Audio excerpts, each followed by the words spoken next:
Mr. Kevin Corbin. Hello, hello. Hello, hello. Did I say your last name right? Yeah, Corbin. Yeah. I I just met you today. Yep. And I called you Kurt. Yep. Was it Kurt? I was when I was walking in, I was sure that it's either Kurt or Kirk. Yeah, I heard For Kirk some the first reason. time. Yeah, and oh, maybe like I was thinking like I called you Kurt, and I was like, well, maybe it's Kirk. I was like guessing that, and I think it's because I was thinking like Kurt Cobain. Oh, yeah, actually, that's a good point. Yeah, and I was thinking to myself what confused me, and I think it was because of that. Oh, that's actually a good shout because I've not actually like related the two together. Corbin. Yeah, it's kind of similar-ish. Yeah. You know, your last Cobain name. and Corbin. Yeah. Corbin. Yeah. Well, nice to meet you, Kevin. It was nice to meet you as well. And yeah, what a good to be back. For those of you watching, we're back at the Handy Hippo setup, so you can probably see some Yu-Gi-Oh cards, some basketball cards, and yeah. Well, this is your second podcast recording for you, Kevin. Yeah, so I had a chance to work on a podcast episode with the Handy Hippos. Some of the boys just get through and talk some Marvel, some food, everything in between. It was really good. And they had you as like a food expert on that, right? Yeah, they had me to come and break down most of the food in the Marvel Cinematic Universe and then other sort of like niche movies that have food in it. Yeah. And I wanted to talk to you about that. Well, I thought, before today, I thought you were a chef, full-time chef. Yeah. Oh, you are a full-time chef, but not right now.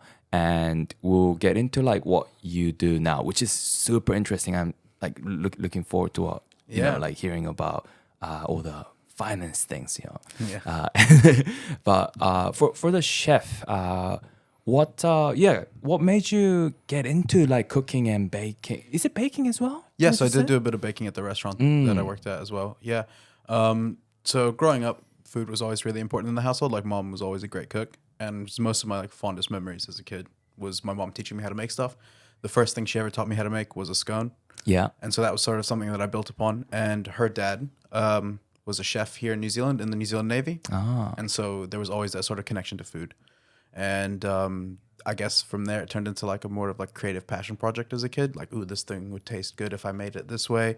And we also got together and watched a lot of cooking shows. You know, your My Kitchen Rules, your Master Chefs, your Hell's Kitchen, and what have you. Yeah. Are you into like YouTube channels, like cooking YouTube channels at all? Yeah. There's quite a few that I enjoy. I think the number one is probably Joshua Wiseman. Okay. Or Maddie Matheson. Those two are fantastic chefs. Have you seen Best Ever Food Review? No. Oh, there's this guy called Sonny something, and he has a channel called Best Ever Food Review Show. I think it's Best Ever Food Review. Okay. And I just heard him on Joe Rogan podcast. Okay. He like travels around the world and trying out different food from, you know, delicacies from different culture and stuff like that. That's a really great job to have. It's super interesting, and he loves it. He obviously loves it, and the ones that I find interesting is when he goes to like the remote villages in Africa. Yep. And because they hunt themselves too, right, quite often, and he goes on the bit of a hunting experience with them. And wow. And for one of their episodes, like they hunted a deer or a lion or something, and then straight up, one of the things, the delicacy in their culture was to open them up and drink their blood after they're killed straight away. Yeah. Oh wow. Lots of iron in that, so I can see. I know a lot of cultures typically would do something. I know in China there was a duck blood soup. I think it was quite a popular dish over there, specifically in some region over there. So using blood of an animal is pretty common. So it's actually quite interesting to see that. I don't know how it would fare fresh right after you've hunted. So I feel like that would be a very very wild experience, very primal. So it'd be quite interesting. Would you be, because you're obviously into cooking, right? Yep. Is that like what is there like a specific cuisine that you're interested in at all? So growing up from where I'm from, I'm a big fan of Lebanese food and Lebanese cuisine. The relationship with me creating Lebanese cuisine started a lot later in life since I've moved to New Zealand. But I think that's some of the best food in the world. Yeah. You have all these different flavor profiles and textures and also like backgrounds of food. So you'd have your typical sort of dips and breads, right, or your cooked meat on charcoal. and regionally people would eat something a little bit differently, specifically within the realm of the Middle East. So Lebanon could make it one way, Syria could make it another way, Palestine would have their own version, and there's also all those different regional differences to the food, and I think that's actually quite a nice, interesting thing to explore. Yeah, and yeah, we should maybe for the listeners that don't know you very well, Kevin, you grew up in Lebanon, In between Lebanon and Saudi Arabia. Saudi Arabia, right, and you were born in Saudi, right?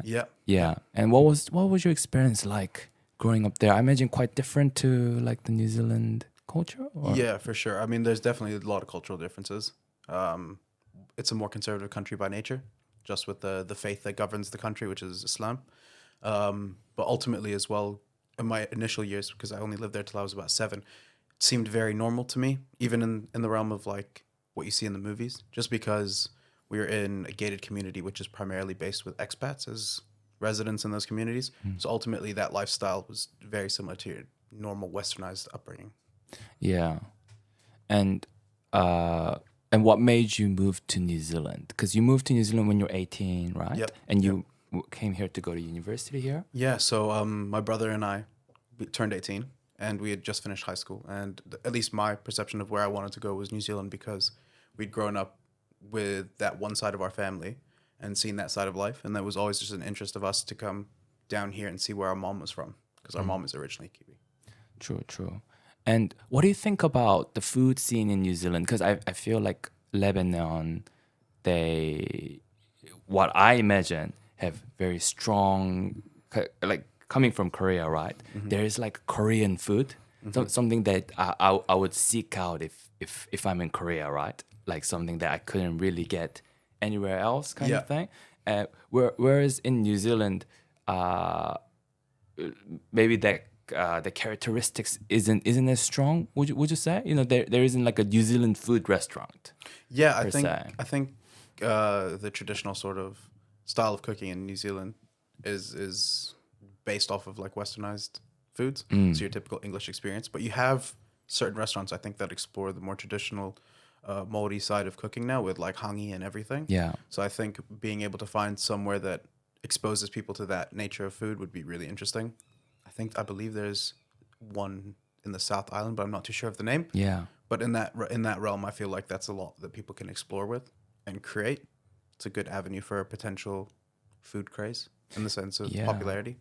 I'll be keen for that, because there's something I might have tried it once or twice. It's called hangi, right? Yeah. Yeah. Have you tried? Yep, I've had the experience to try hangi, and it's fantastic. It's primarily, for those of you who don't know, it's food that's cooked underground using hot stones to heat the food that you've prepped, and those are typically wrapped in a leaf and then cooked for a long period of time before you've unearthed the food, and then you can eat it. It's quite soft and tender. It's a long cooking process. Yeah, true.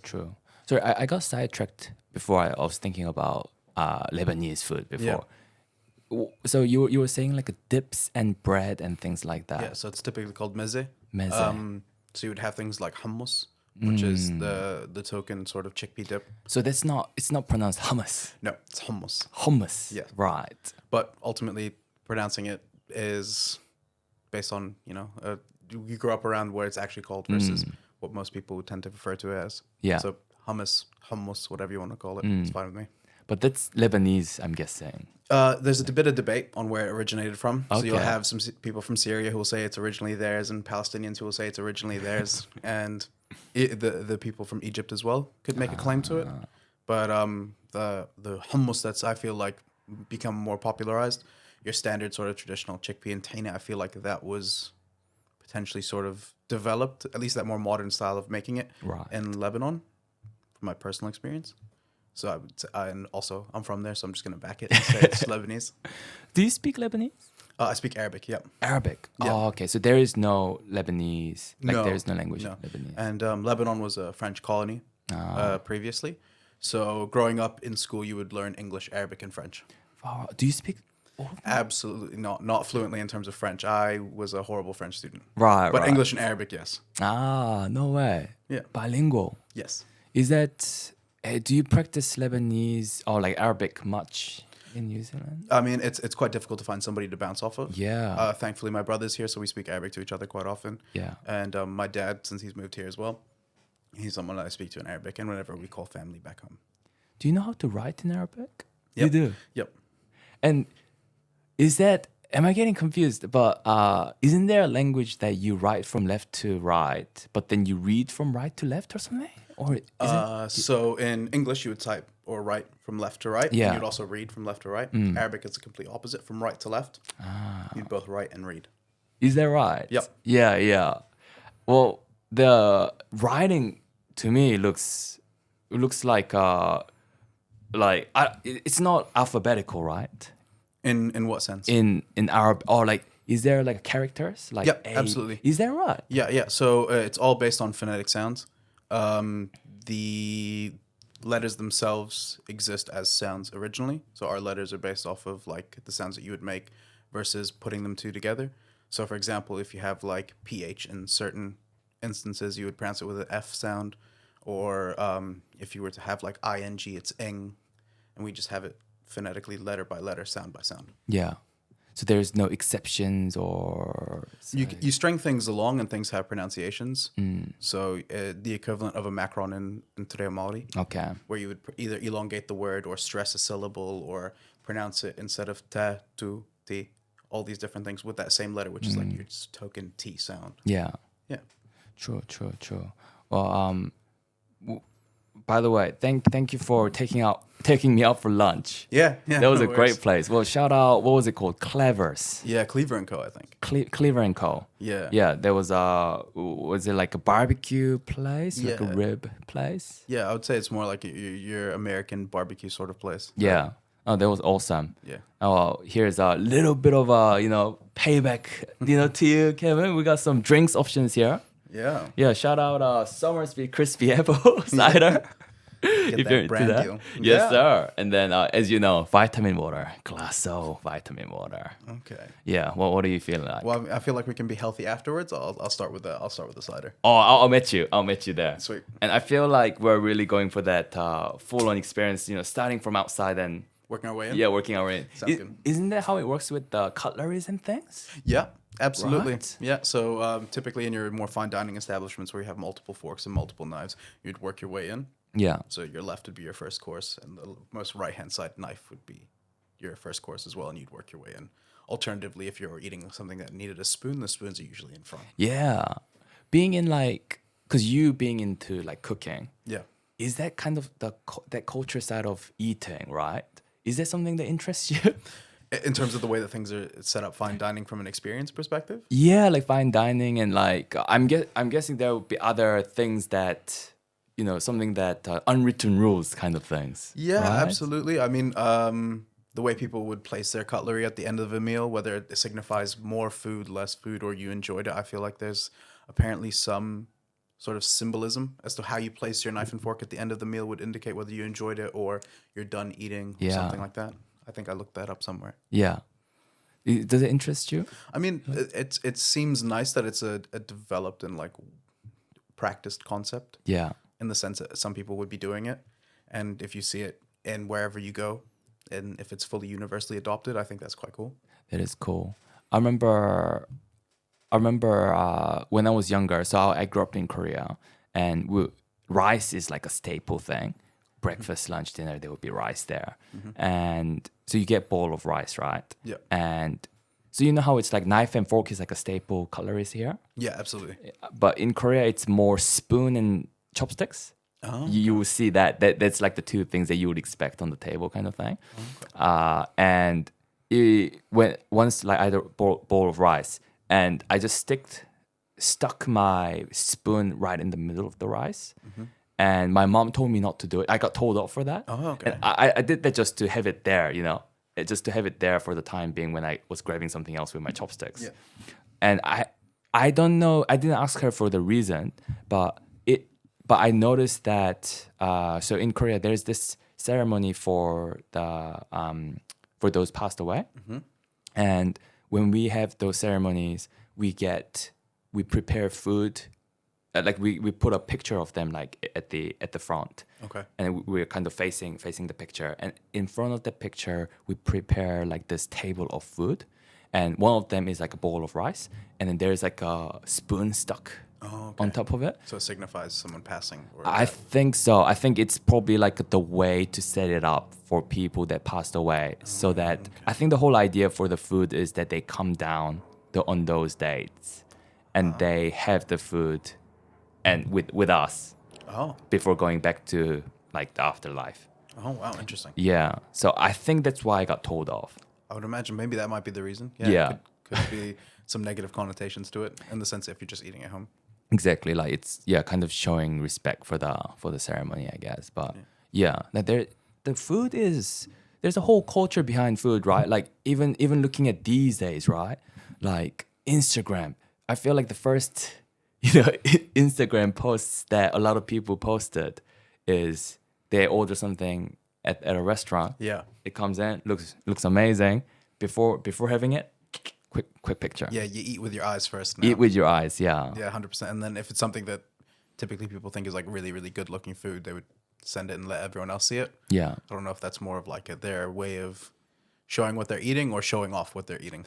I was thinking about that. Like, I was like, why food? Why can't it be like, because food is quite prominent, right? Like it's like a famous thing to be on Instagram. Yeah. I was like, what about like we listen to music, but we don't really take screenshots of that and then share it. I was thinking like maybe it's something to do with the impermanence of it, because once you have it, it's gone, right? That could be the case. I think as well, music stylistically is a genre in its own. So if you like rock music versus pop versus R&B or house or whatever type of music, there's niches and genres that it falls into. And the same thing to a degree with food, but I feel like food is exceptionally universal in that everyone likes food. Yeah. Not everyone likes every type of music. Yeah. That's interesting, like, and just thinking about as a human species, how we got around that. At first, we're eating to survive.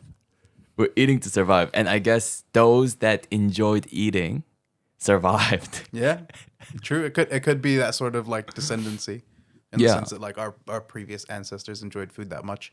And now, by default, we enjoy it as well. And now we're like, so cook in a way, you guys are almost abusing that system. Yeah. Oh, 100%.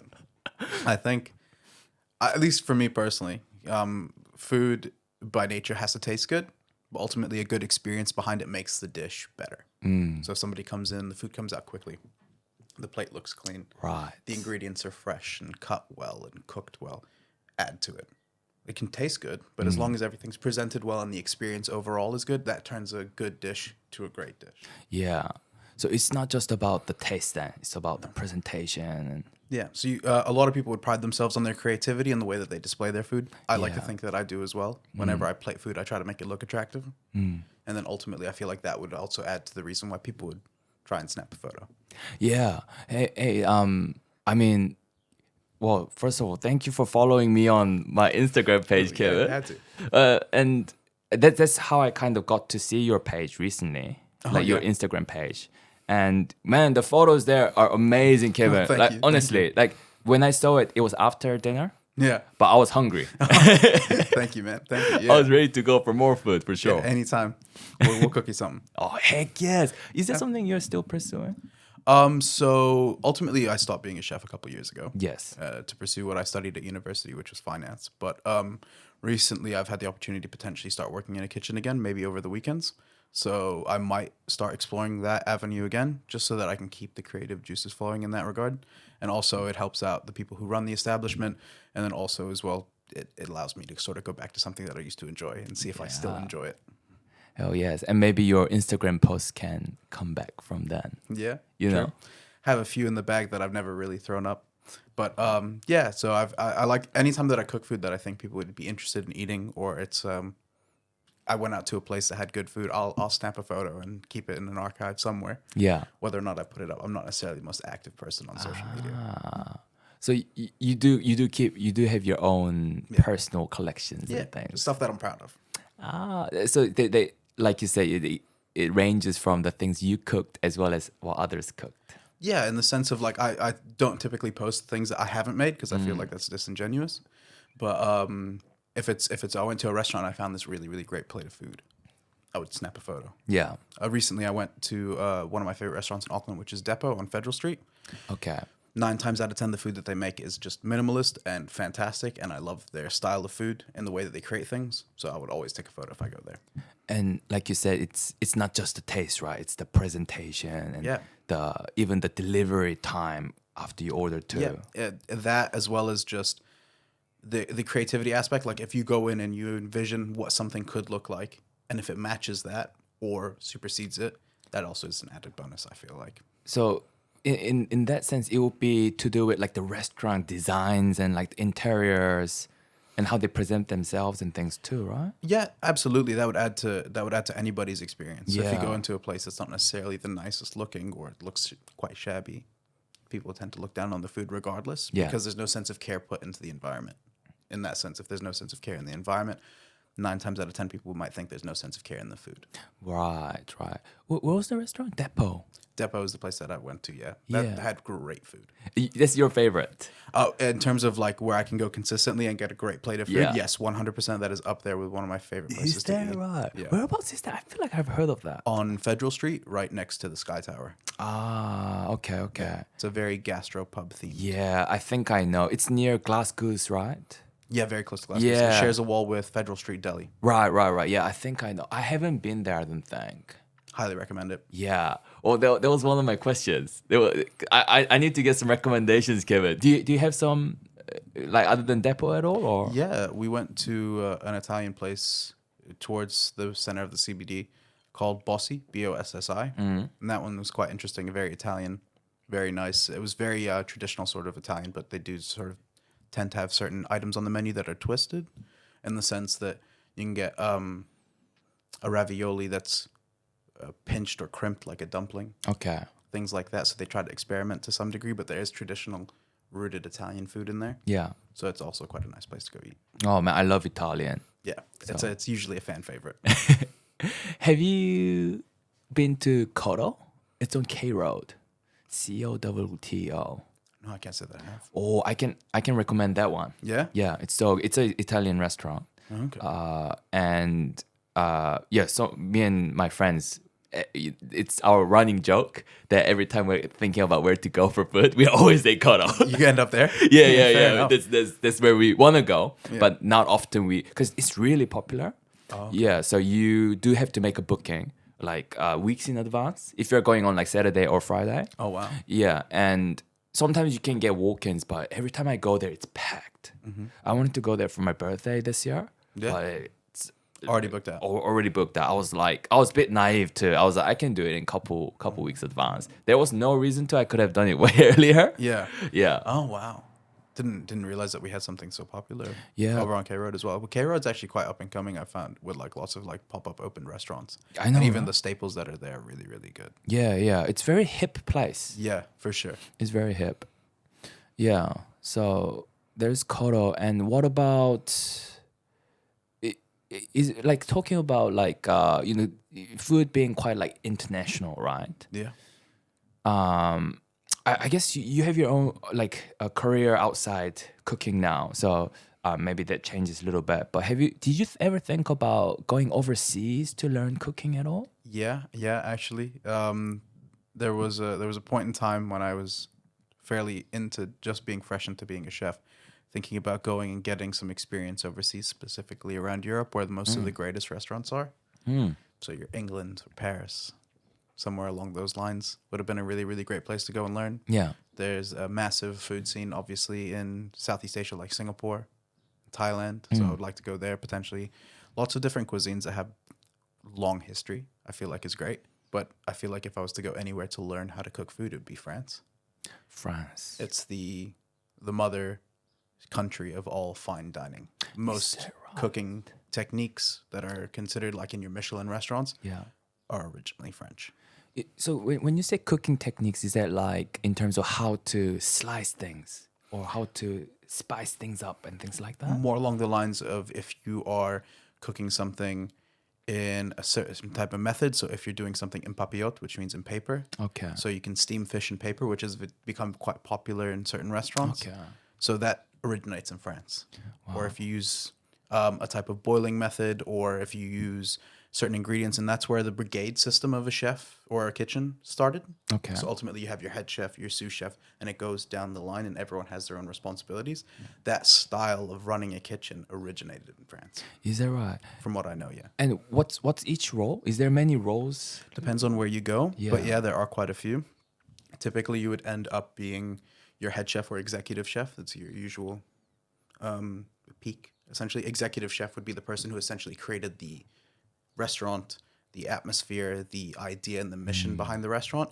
Then you have your CDC or chef de cuisine, Okay. who would be the person who would essentially work day to day to make sure that that vision is fulfilled. Okay. And then the brigade slowly goes down from there. You'd have your sous chef, who's your second in command on the line, your chef de partie, and those would range from people who would cook on station. So you'd have meat, fish, garnish, sauces, vegetables, and so on. Yeah. And then down from there would be those people as they run the line on or their section on that line. They would have the commis chefs who would be the traditional sort of prep and basics, and it would work its way back up before it gets served out to the customer. Is that right? That's one way of running a brigade, yeah. So that's like a chef, like in the movies, chef going around testing things with the spoons and things. Yeah, it's very important to taste your food as you cook, and that's a staple of any good cook is you know how things taste as they go before it becomes like the end dish. Do you think you being into like cooking, and it sounds like a lot of it is to do with like your upbringing. Do you think you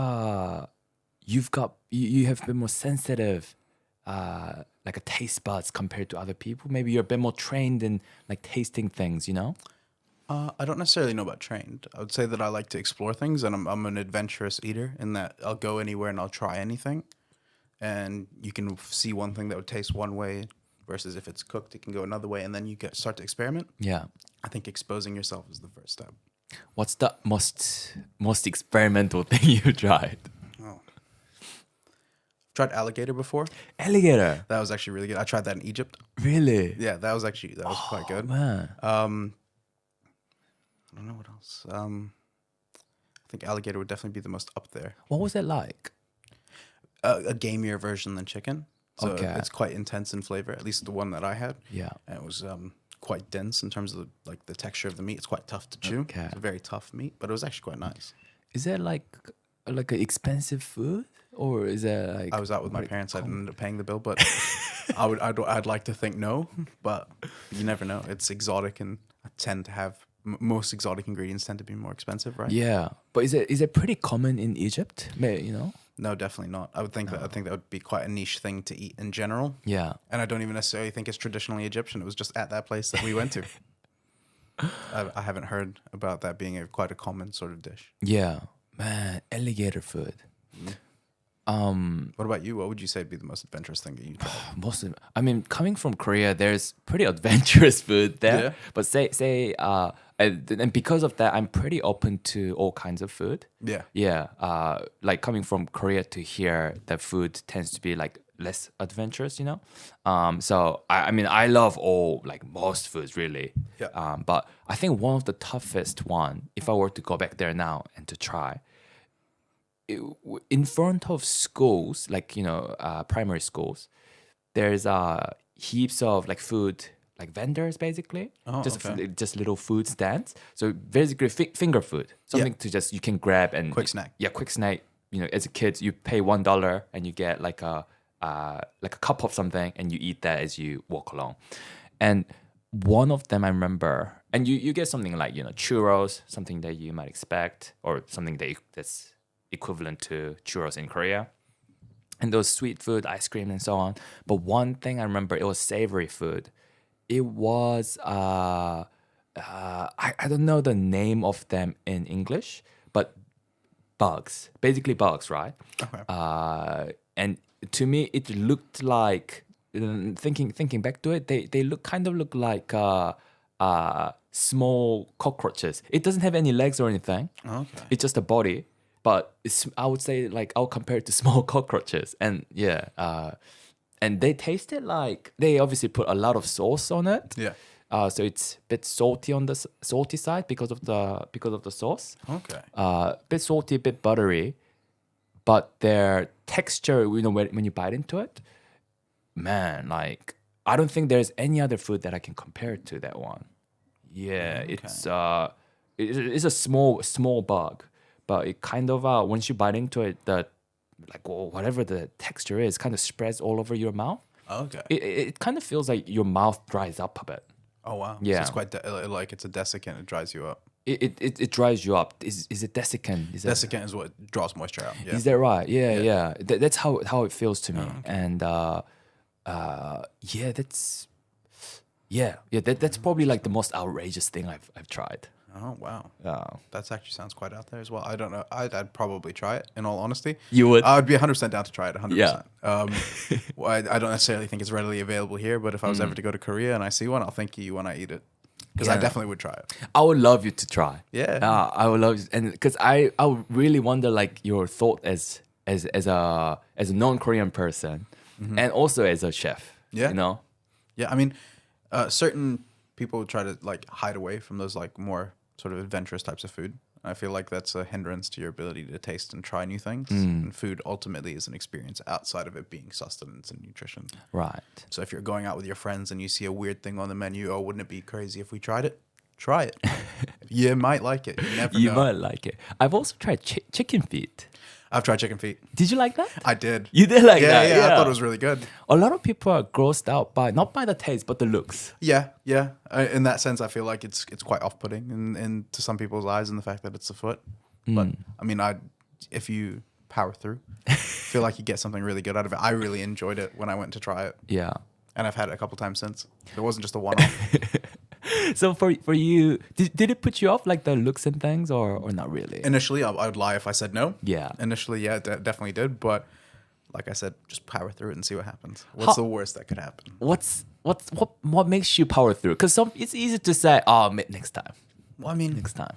that's the thing, right? So if you keep saying next time, you might never do it. Oh yeah. And then ultimately for me, I'm like, well, you're here now. The food's in front of you. It's not like we looked at it on a menu. We actually took the initiative to order it. It's on the table. Try it. What's the worst thing that could happen? You find something that you don't like that you never have to try again. All good. Right. But some people might argue that the worst thing could be that I might get a bit traumatized by the experience. Then you don't have to eat it again anyway. At least that's the way that I look at it. That's true. Well, like the guy I told you about on YouTube that runs the channel Best Ever Food channel. He says, because he goes to like different cultures, right? Yeah. And some of the times, like that blood, drinking blood, not everyone is like immediately keen for that, right? And he says he explained that every time he feels a bit hesitant, he thinks about what that food means to people in that culture who enjoys that food. That's another good way to look at it. Yeah, and I was like, damn, that's a very positive, very positive one. It's quite eye-opening in the sense that like maybe what you might take for granted in the fact that you don't have to eat that because food is abundant. Yeah. In certain areas it might not be. So Yeah. you savor everything. I think it's the same thing with like organ meats now. Not a lot of people tend to eat like your livers or your hearts or kidneys and things like that. Yeah. Because food's so abundant and you can just get your standard sort of muscle meat. Do you like those organ meats? Every now and again, yeah. I don't see why not. Especially like chicken liver that you mix and to make it into a pate. Right. That's always good. Get that on a piece of crusty bread. Yeah. Maybe a bit of salt. It's a winner. Or like my recipe is pate, bread, and beetroot. Yeah, that's pretty good. I've had a friend put me on to putting raspberry jam Raspberry jam. on top of it, which doesn't seem like it should work, but it really does. But obviously in moderation, to the sense you want a sweet component to the fattiness of the pate. Yeah. Which is really, really nice. And then it makes sense because a lot of places that you'll go to that you can order pate in it, when we used to make it at the restaurant, has a nice jelly on top. We made a red wine jelly that you would put on top of the pate. So you'd have a sweet component to it. And is that jelly made out of like raspberry or strawberry or? The one that we had from my friend was just standard raspberry jam that he bought from Countdown. Oh, is that right? Yeah, 100%. It was just a very, very just spoonful, put it on with the pate that he also bought from Countdown. He was trying to make a charcuterie board. And it tasted great. I'm not gonna lie, it was fantastic. I'm keen to try now. Yeah, I didn't think it would go well. I really didn't, but I gave it a go and it was fantastic. Well, new things you try and new things, it's Yeah. like that tastes great. Yeah. But raspberry surprisingly goes well with a lot of things. You know that those chicken chicken, chicken on pizza with raspberry jam and camembert. Yeah. You know. Yeah. I've seen that. It's becoming all the rage now. You can have like camembert and like some type of sun-dried tomato and then like a plum or a cranberry sauce or something on it. Right. That's like a fruity component, which it works. I think there's an element of like sweet acidity that mixes well with fat. So your typical flavors of like cheese or fattier meats having a sweet acidic component to it would always add to it, I found. And that's why those things are really popular, I think. So when you look at food, right? I guess in your mind, up to some degree, you can really break down into like individual ingredients. I try to. I try to analyze everything that I eat, especially if I'm going out and finding something super interesting. And the way that I look at it would be, okay, this is a really fantastic meal. How would I make it at home? If I wasn't able to go to the restaurant and I had to get the ingredients, let me go and see if I can actually try to make it at home. Yeah. And if you can experiment with it till you can get it right, till it's exactly like the restaurant. And then that's another little dish in your back pocket if you ever cook for anyone. And having done that a few times now, do you kind of notice like the formula behind each meal and kind of thing? I think there's foundational good cooking, like your basics, which is certain things cooked to the right temperature, whether that's a meat, like a protein, or if it's your vegetables. So if you're doing caramelized onions, how far are you taking the caramel? So your standard caramelized onions actually take hours to make. So if you were to get an onion, chop it into the pieces, put it into a pot and get it cooking without any sugar or additional sort of help, because that's typically how people would speed up the caramelization process. But to get natural, just onion takes hours. Oh, but so that's how you're supposed to cook it? Yeah. So just onion? Yeah, so you'll cook just onions, maybe a bit of fat on the bottom of the pan, like an oil, a neutral oil, and you would cook it for hours. And what's neutral oil? One that doesn't have a flavor. So olive oil has a flavor versus your standard canola oil, which would just be bland. You wouldn't taste it if you cook it down. Yeah. So that's how you're supposed to cook it, but people speed it up by using sugar, did you say? Yeah, so because sugar will naturally caramelize a lot faster Yeah. because it's already out on the pan with the heat. Versus if you're cooking it from the onion, you have to extract the sugar from the onion by cooking it through a long and slow process. Okay. And then it begins to caramelize versus adding it externally. So when you get that exogenous bit of sugar, it creates a caramelization before the actual onion has broken down enough. Same thing if you add balsamic vinegar, which has a sugar component in it as well. Yeah. I never knew what caramelized mean.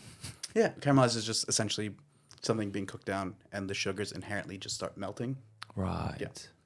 So the proper way to do it is, I guess, low temperature, right? Yeah, I would recommend low because if you're not watching the pan, everything will burn and stick to the bottom pan. You have to constantly stir it. But if your eyes are on it constantly and you have the ability to consistently stir, why not crank the heat? Right. So say, okay, Kevin, you have to cook onion, caramelize.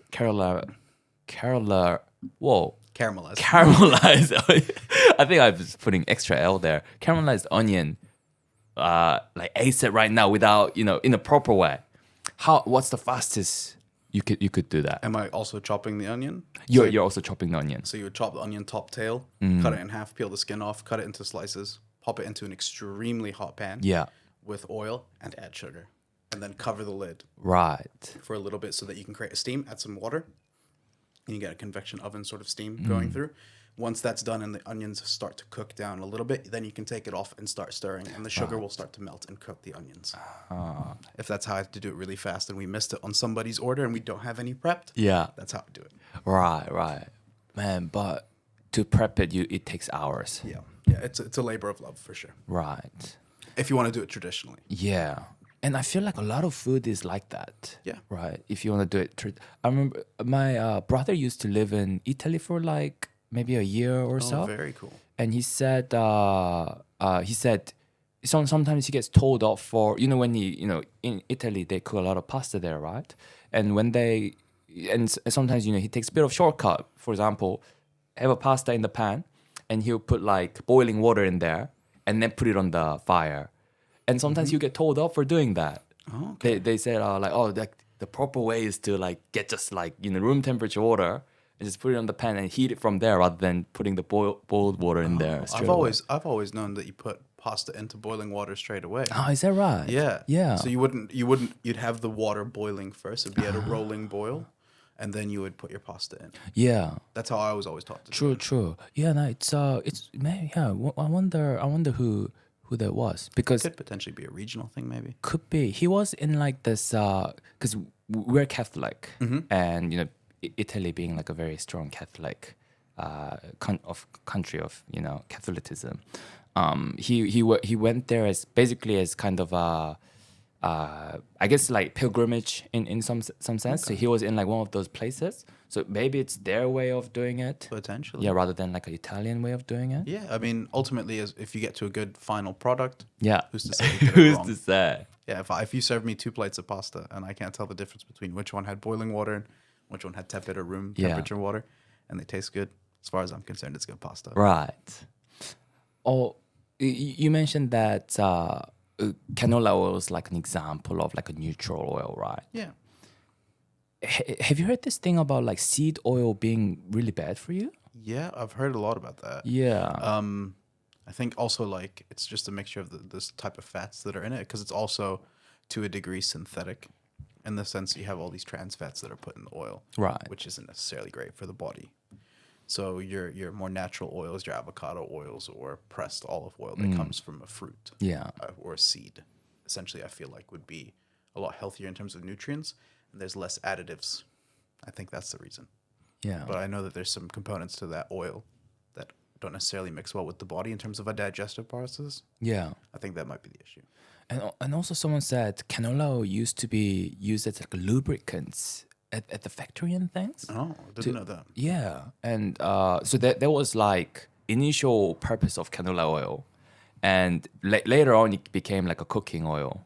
Oh, wow. Yeah, like a cheap cooking oil. Yeah, but there's like some studies that suggests like it not being like good for you and something to do with like retinal degeneration and things like that. Oh, wow. Yeah, so I've switched up to olive oil just so you know just using olive oil now. Yeah. But I was thinking if I go out to eat, you know, like chances are they're probably They're using. most likely using a seed oil. Yeah, is that right? Oh, it's cost effective for the Yes. business in general. You can get a large amount in a small portion of size in terms of price. So you can get large quantities for a very small price. And Yeah. that oil will stretch 1 to 10 meals. In the sense that like you would put it in a bottle, you'd only use a teaspoon, 2 tablespoons if you're cooking for service, for example. And that would stretch you a long way in terms of price versus if you were to use like extra virgin olive oil or like a very, very like a decadent oil. True. Man. Yeah. So I feel like that would be the reason as to why most likely it would be very cost effective for the establishment to use. Yeah. Man, so you can probably get away from consuming olive like seed oil like. In the sense of if you're cooking exclusively for yourself and making your own food, you can absolutely get away from it. But if Yeah. you're going out to eat, no way. Cause so it's kind of everyone uses seed oil. The way that I look at it, right? So even if you're going to cook something from scratch and the restaurant was not to use some type of seed oil, who's to say that a component that you might not have made from scratch that you use Yeah. on your own, whether that's even just like some peanuts that you've ordered, True. where it might have been roasted or cooked in seed oils. Yeah. So if you get raw peanuts and you cook those peanuts by yourself, then you would eliminate that seed oil. But there might be some ingredients that you don't necessarily prep in-house. And certain restaurants wouldn't necessarily make everything from scratch. Yeah. So by default, there's that inherent ability to get seed oil into your diet. Do you worry about that kind of stuff? Like your diet and like Recently now, yes, as I've gotten older. right. Originally, no, as a kid, didn't care. Yeah. Absolutely not. Tastes good, I'll eat it. Yeah. But as I've gotten older, I've gotten more into being a little bit more health conscious, especially at the start of this year. It's now been like a turning point for myself, at least setting myself more physical challenges. Yeah, yeah. So is there any food that you're avoiding? Or that's Calorically dense. Calorically dense food Right. is something like your standard. I'm not a big fan of chocolate, which I know is a very hot topic. Okay, Yeah, I'm not a okay. big sweet tooth in general. All right. Yeah, I will occasionally eat it, but not necessarily the biggest fan. So I feel like that works in my favor. Yeah. It makes it because a lot of people that's the hardest part, you know, ice cream Yeah. and like yeah. For me, it's chips, potato chips. Oh man. That is my guilty pleasure choice. That or pretzels. So I'll eat a bunch of those without any hesitation. Anything sweet I can actively avoid, no problem. Pretzels. Yeah, 100%. Something Really? salty with like a Coke, all good. Wait, Coke and pretzels? Yeah, man. So if you just like eat a couple of pretzels, have a sip of Coke, it's Yeah. great. especially when you're watching a movie. If you go to the movies, Yeah. great movie snack. Man, I just my mouth feels a bit dry thinking about pretzels. Yeah, I mean they are a salty snack, and my mouth's a little bit dry as well. But Right. I quite enjoy them. Yeah, true. So you avoid those, but is there any like type of like for example like a seed oil that you would actively avoid or anything like that? Not necessarily seed oils per se. I try to have as limited sugar in Yeah. my diet as I've gotten older. I've tried to eliminate sugars, even if that's drinking your sort of sugar-free drink. Yeah. I feel like that component, just sugar in general, is something I've tried to actively avoid now. Just as I've gotten older, with diabetes being more of a thing, and there are diabetics in my family, so it's genetic component as well. So I actively avoid sugar just so that I don't have that problem. Yeah. That's one food, I guess you could say, that I'm avoiding. True. How about have you looked into like intermittent fasting at all? I looked into intermittent fasting, and I actually do it by default without even realizing, because I'm not a big breakfast person. Okay. So as soon as I wake up and I'm getting ready for work, the only thing I'll have is coffee, Right. which is apparently fantastic for the intermittent fasting component. It's I've either like coffee or green tea, black coffee. I've heard two different schools of thought for that. Oh, okay. I also heard this. I think that it might have been just two scientists, but one was saying you can have coffee, you can have tea. The other one was saying anything that's not water, your digestive system has to work to digest that, and therefore that's not allowed. And someone said you can have up to 5 calories or something, and that's the without breaking the fast. I'd be curious to know how many calories are in the coffee that I would get in the morning. Yeah, so I don't know what's true. Yeah. But and one thing that works for me is that I don't drink coffee. Oh, okay. So yeah, I'm kind of just naturally. There you go. Yeah. Yeah. So you only have coffee until I guess 12. No, a little bit later. So Yeah, I oh, typically sure. don't really eat anything up until about like 5 or 6 o'clock. 5 or 6? Yeah, because I feel, for me personally, if I eat in the middle of the day, Yeah. like I feel tired. Okay. So a lot of my workmates will attest to this as well. Outside of when I used to be a chef, where I would constantly be eating. Yeah. Because I would constantly be tasting the food that I'm putting out. Yeah. But I think maybe that's kind of why I've gone away from it, because I just don't like eating in the middle of the day.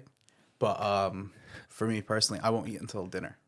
Really? Yeah, or like a late lunch, because I'll feel tired if I consume any food, and then I feel like I'm not producing or working as hard, or I'll just feel a lull in the day. You don't snack out? Like, is it just coffee? Do you like drink coffee in the morning and one in the afternoon maybe? Yep. Oh, I drink a lot of coffee. Really? I think I average about 4 cups a day, 4 to 5 cups. And that's the only thing you don't have like a couple of pretzels or anything like. No, not during the week. Yeah. I mean, on the weekends, if I'm not at work and I'm not necessarily, I don't mind anything, and I'll go out for like a workout or something, I'll have some food for sure. Yeah. Definitely keep my body satiated to that extent. But if I'm just working day to day, where my job now is not necessarily laborious in the sense that it's not physically demanding, I don't care, and I just don't need to eat. Do you take lunch breaks though? Sporadically, I'll go out for a walk. Maybe I'll get like a Pepsi Max. Right. So it's like kind of spread out breaks, like rather than like 1 hour break. Yeah, I mean, I'll occasionally dip out for a walk every now and again, but then some days I just won't go to lunch. I won't have a break. I'll just keep going. Far out. I think that what we were talking about before, maybe it goes with your personality. Like you focus on one thing. Yeah.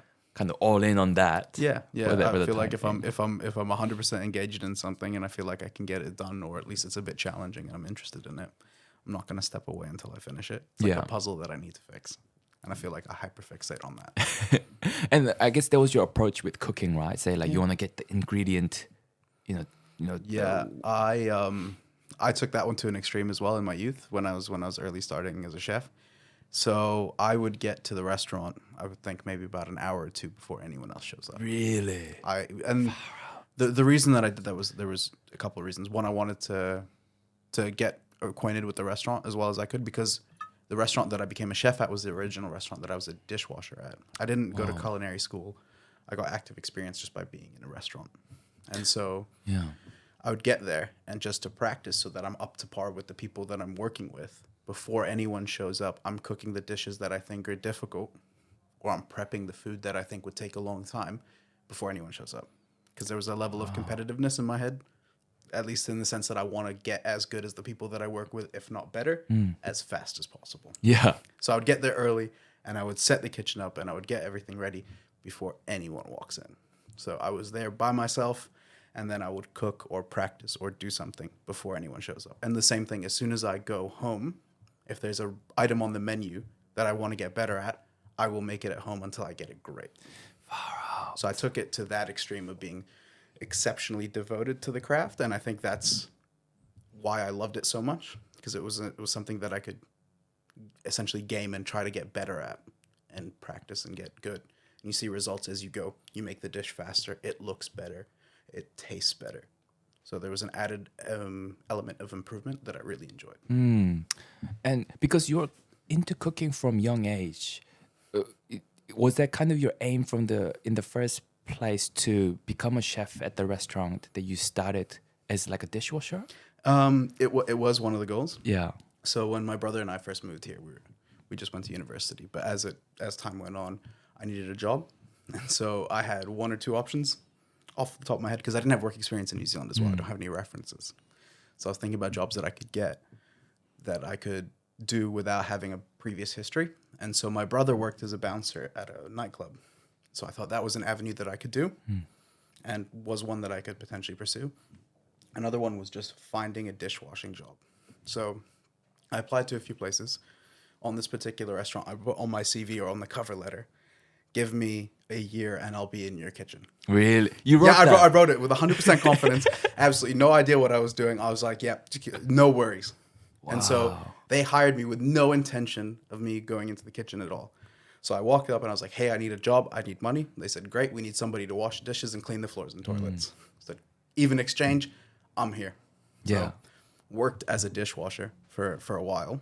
And I was getting progressively better at just being a lot better in time management, cleaning the restaurant, and I had a lot of spare time throughout the day. So that gave me a lot of opportunity to start chopping vegetables for them, prepping dishes for them, creating sort of components that the chefs don't have time to make while they're cooking on the line for customers. So I got that experience. And I was working in a restaurant with 4 chefs at the time. 2 of them, within quick succession, decided to leave the restaurant. Okay. And so the head chef said, we don't have time to vet or hire anyone. Do you want to start cooking food? This is a very sort of like simplified version of it, but I said, yep, 100%. He said, great, see you on the kitchen tomorrow. You start at 5 a.m.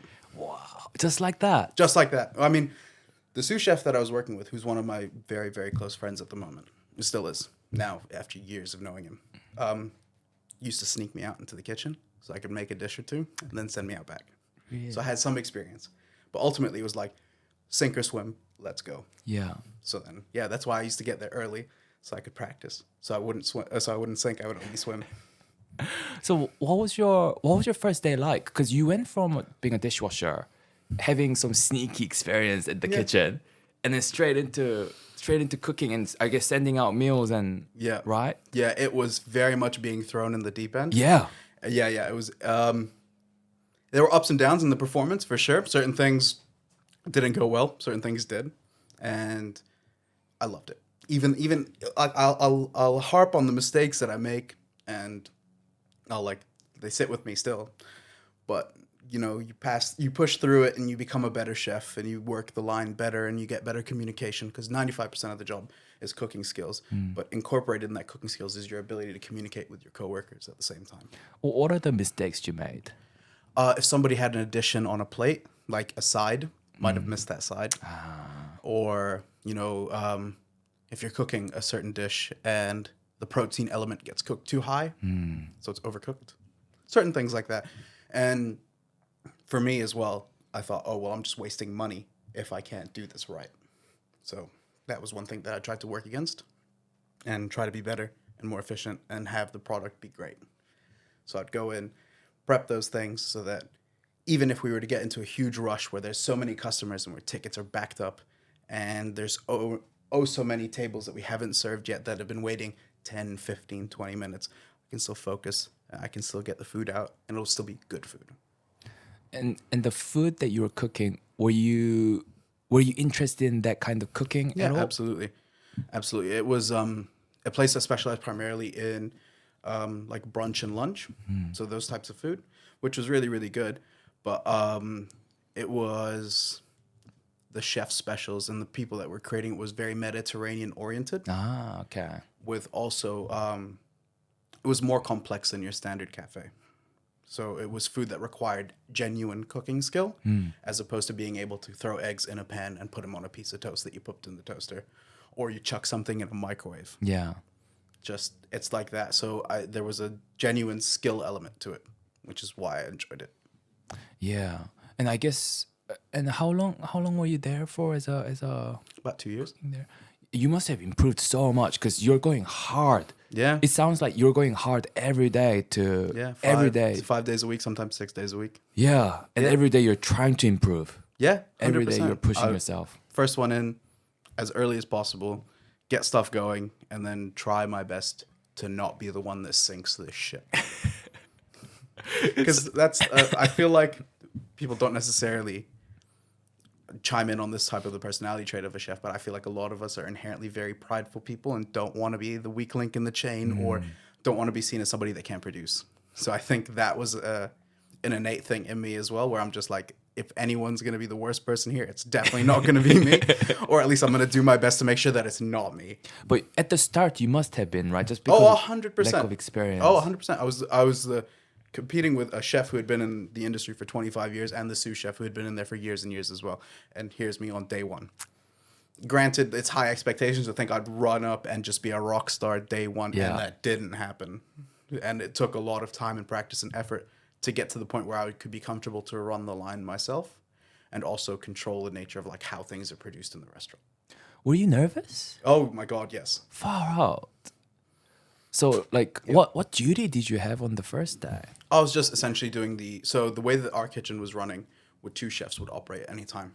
So one would be more intricate sort of development cooking in terms of like cooking proteins and being aware of like fine techniques. And the other one would be getting the additional elements on the plate ready. So your garnish, your sides, the actual plating as well. And then as you progress, they give you a little bit more responsibility. So you'd cook more either expensive items or things that require a little bit more skill, and then you would be the person that would plate. And then it got to the point where I was the last set of hands that would touch the food before it would go to the customers.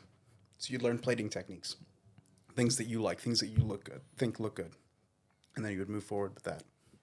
And I guess on your first day, you touch it up, and then you gotta double check it with the chefs. 100%. Yeah.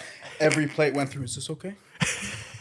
And yeah, no, it was me being really young, not necessarily the most confident on day one anyway, but who would be? High pressure environment to like be in the kitchen, right?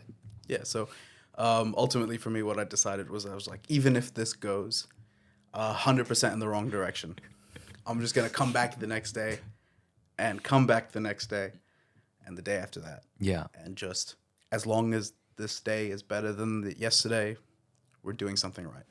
Have you been like Chef Ramsay told off like?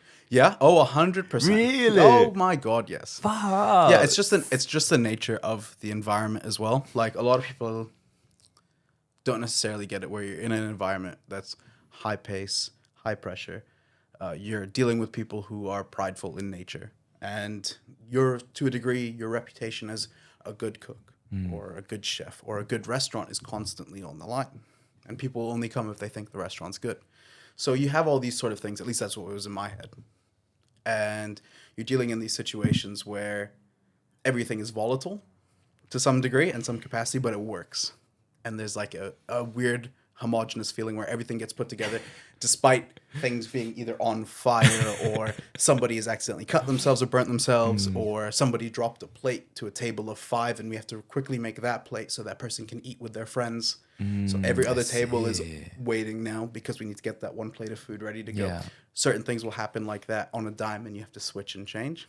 So super high pressure, lots of nervousness. Man, what was like the one thing that you got told off for?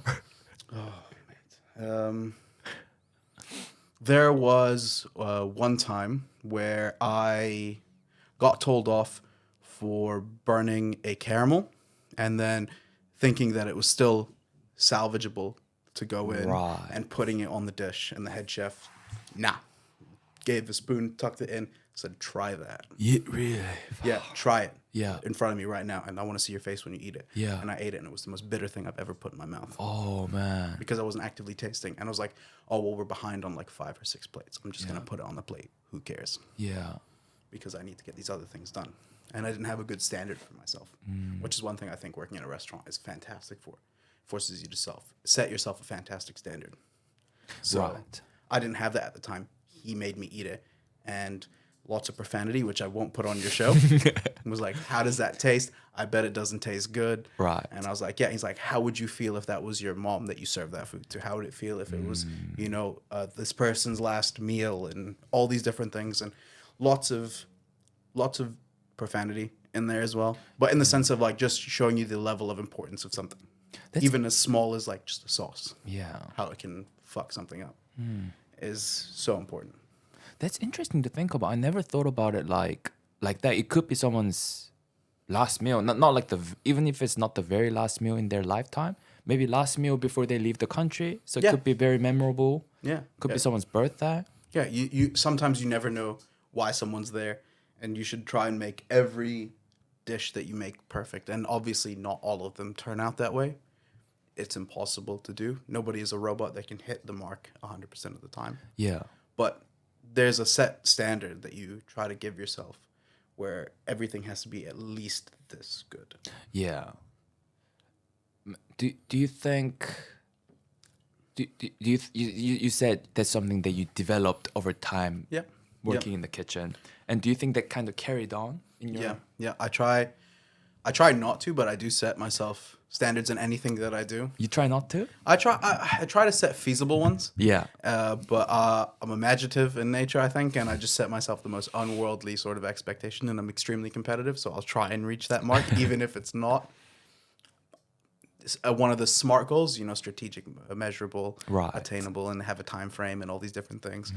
But I'll set the most outlandish goal and just see, can I hit it? If not, I'll probably be close. Right. But yeah, so I try to make them a little bit more realistic as best I can. But the people that know me would know that I don't really do that.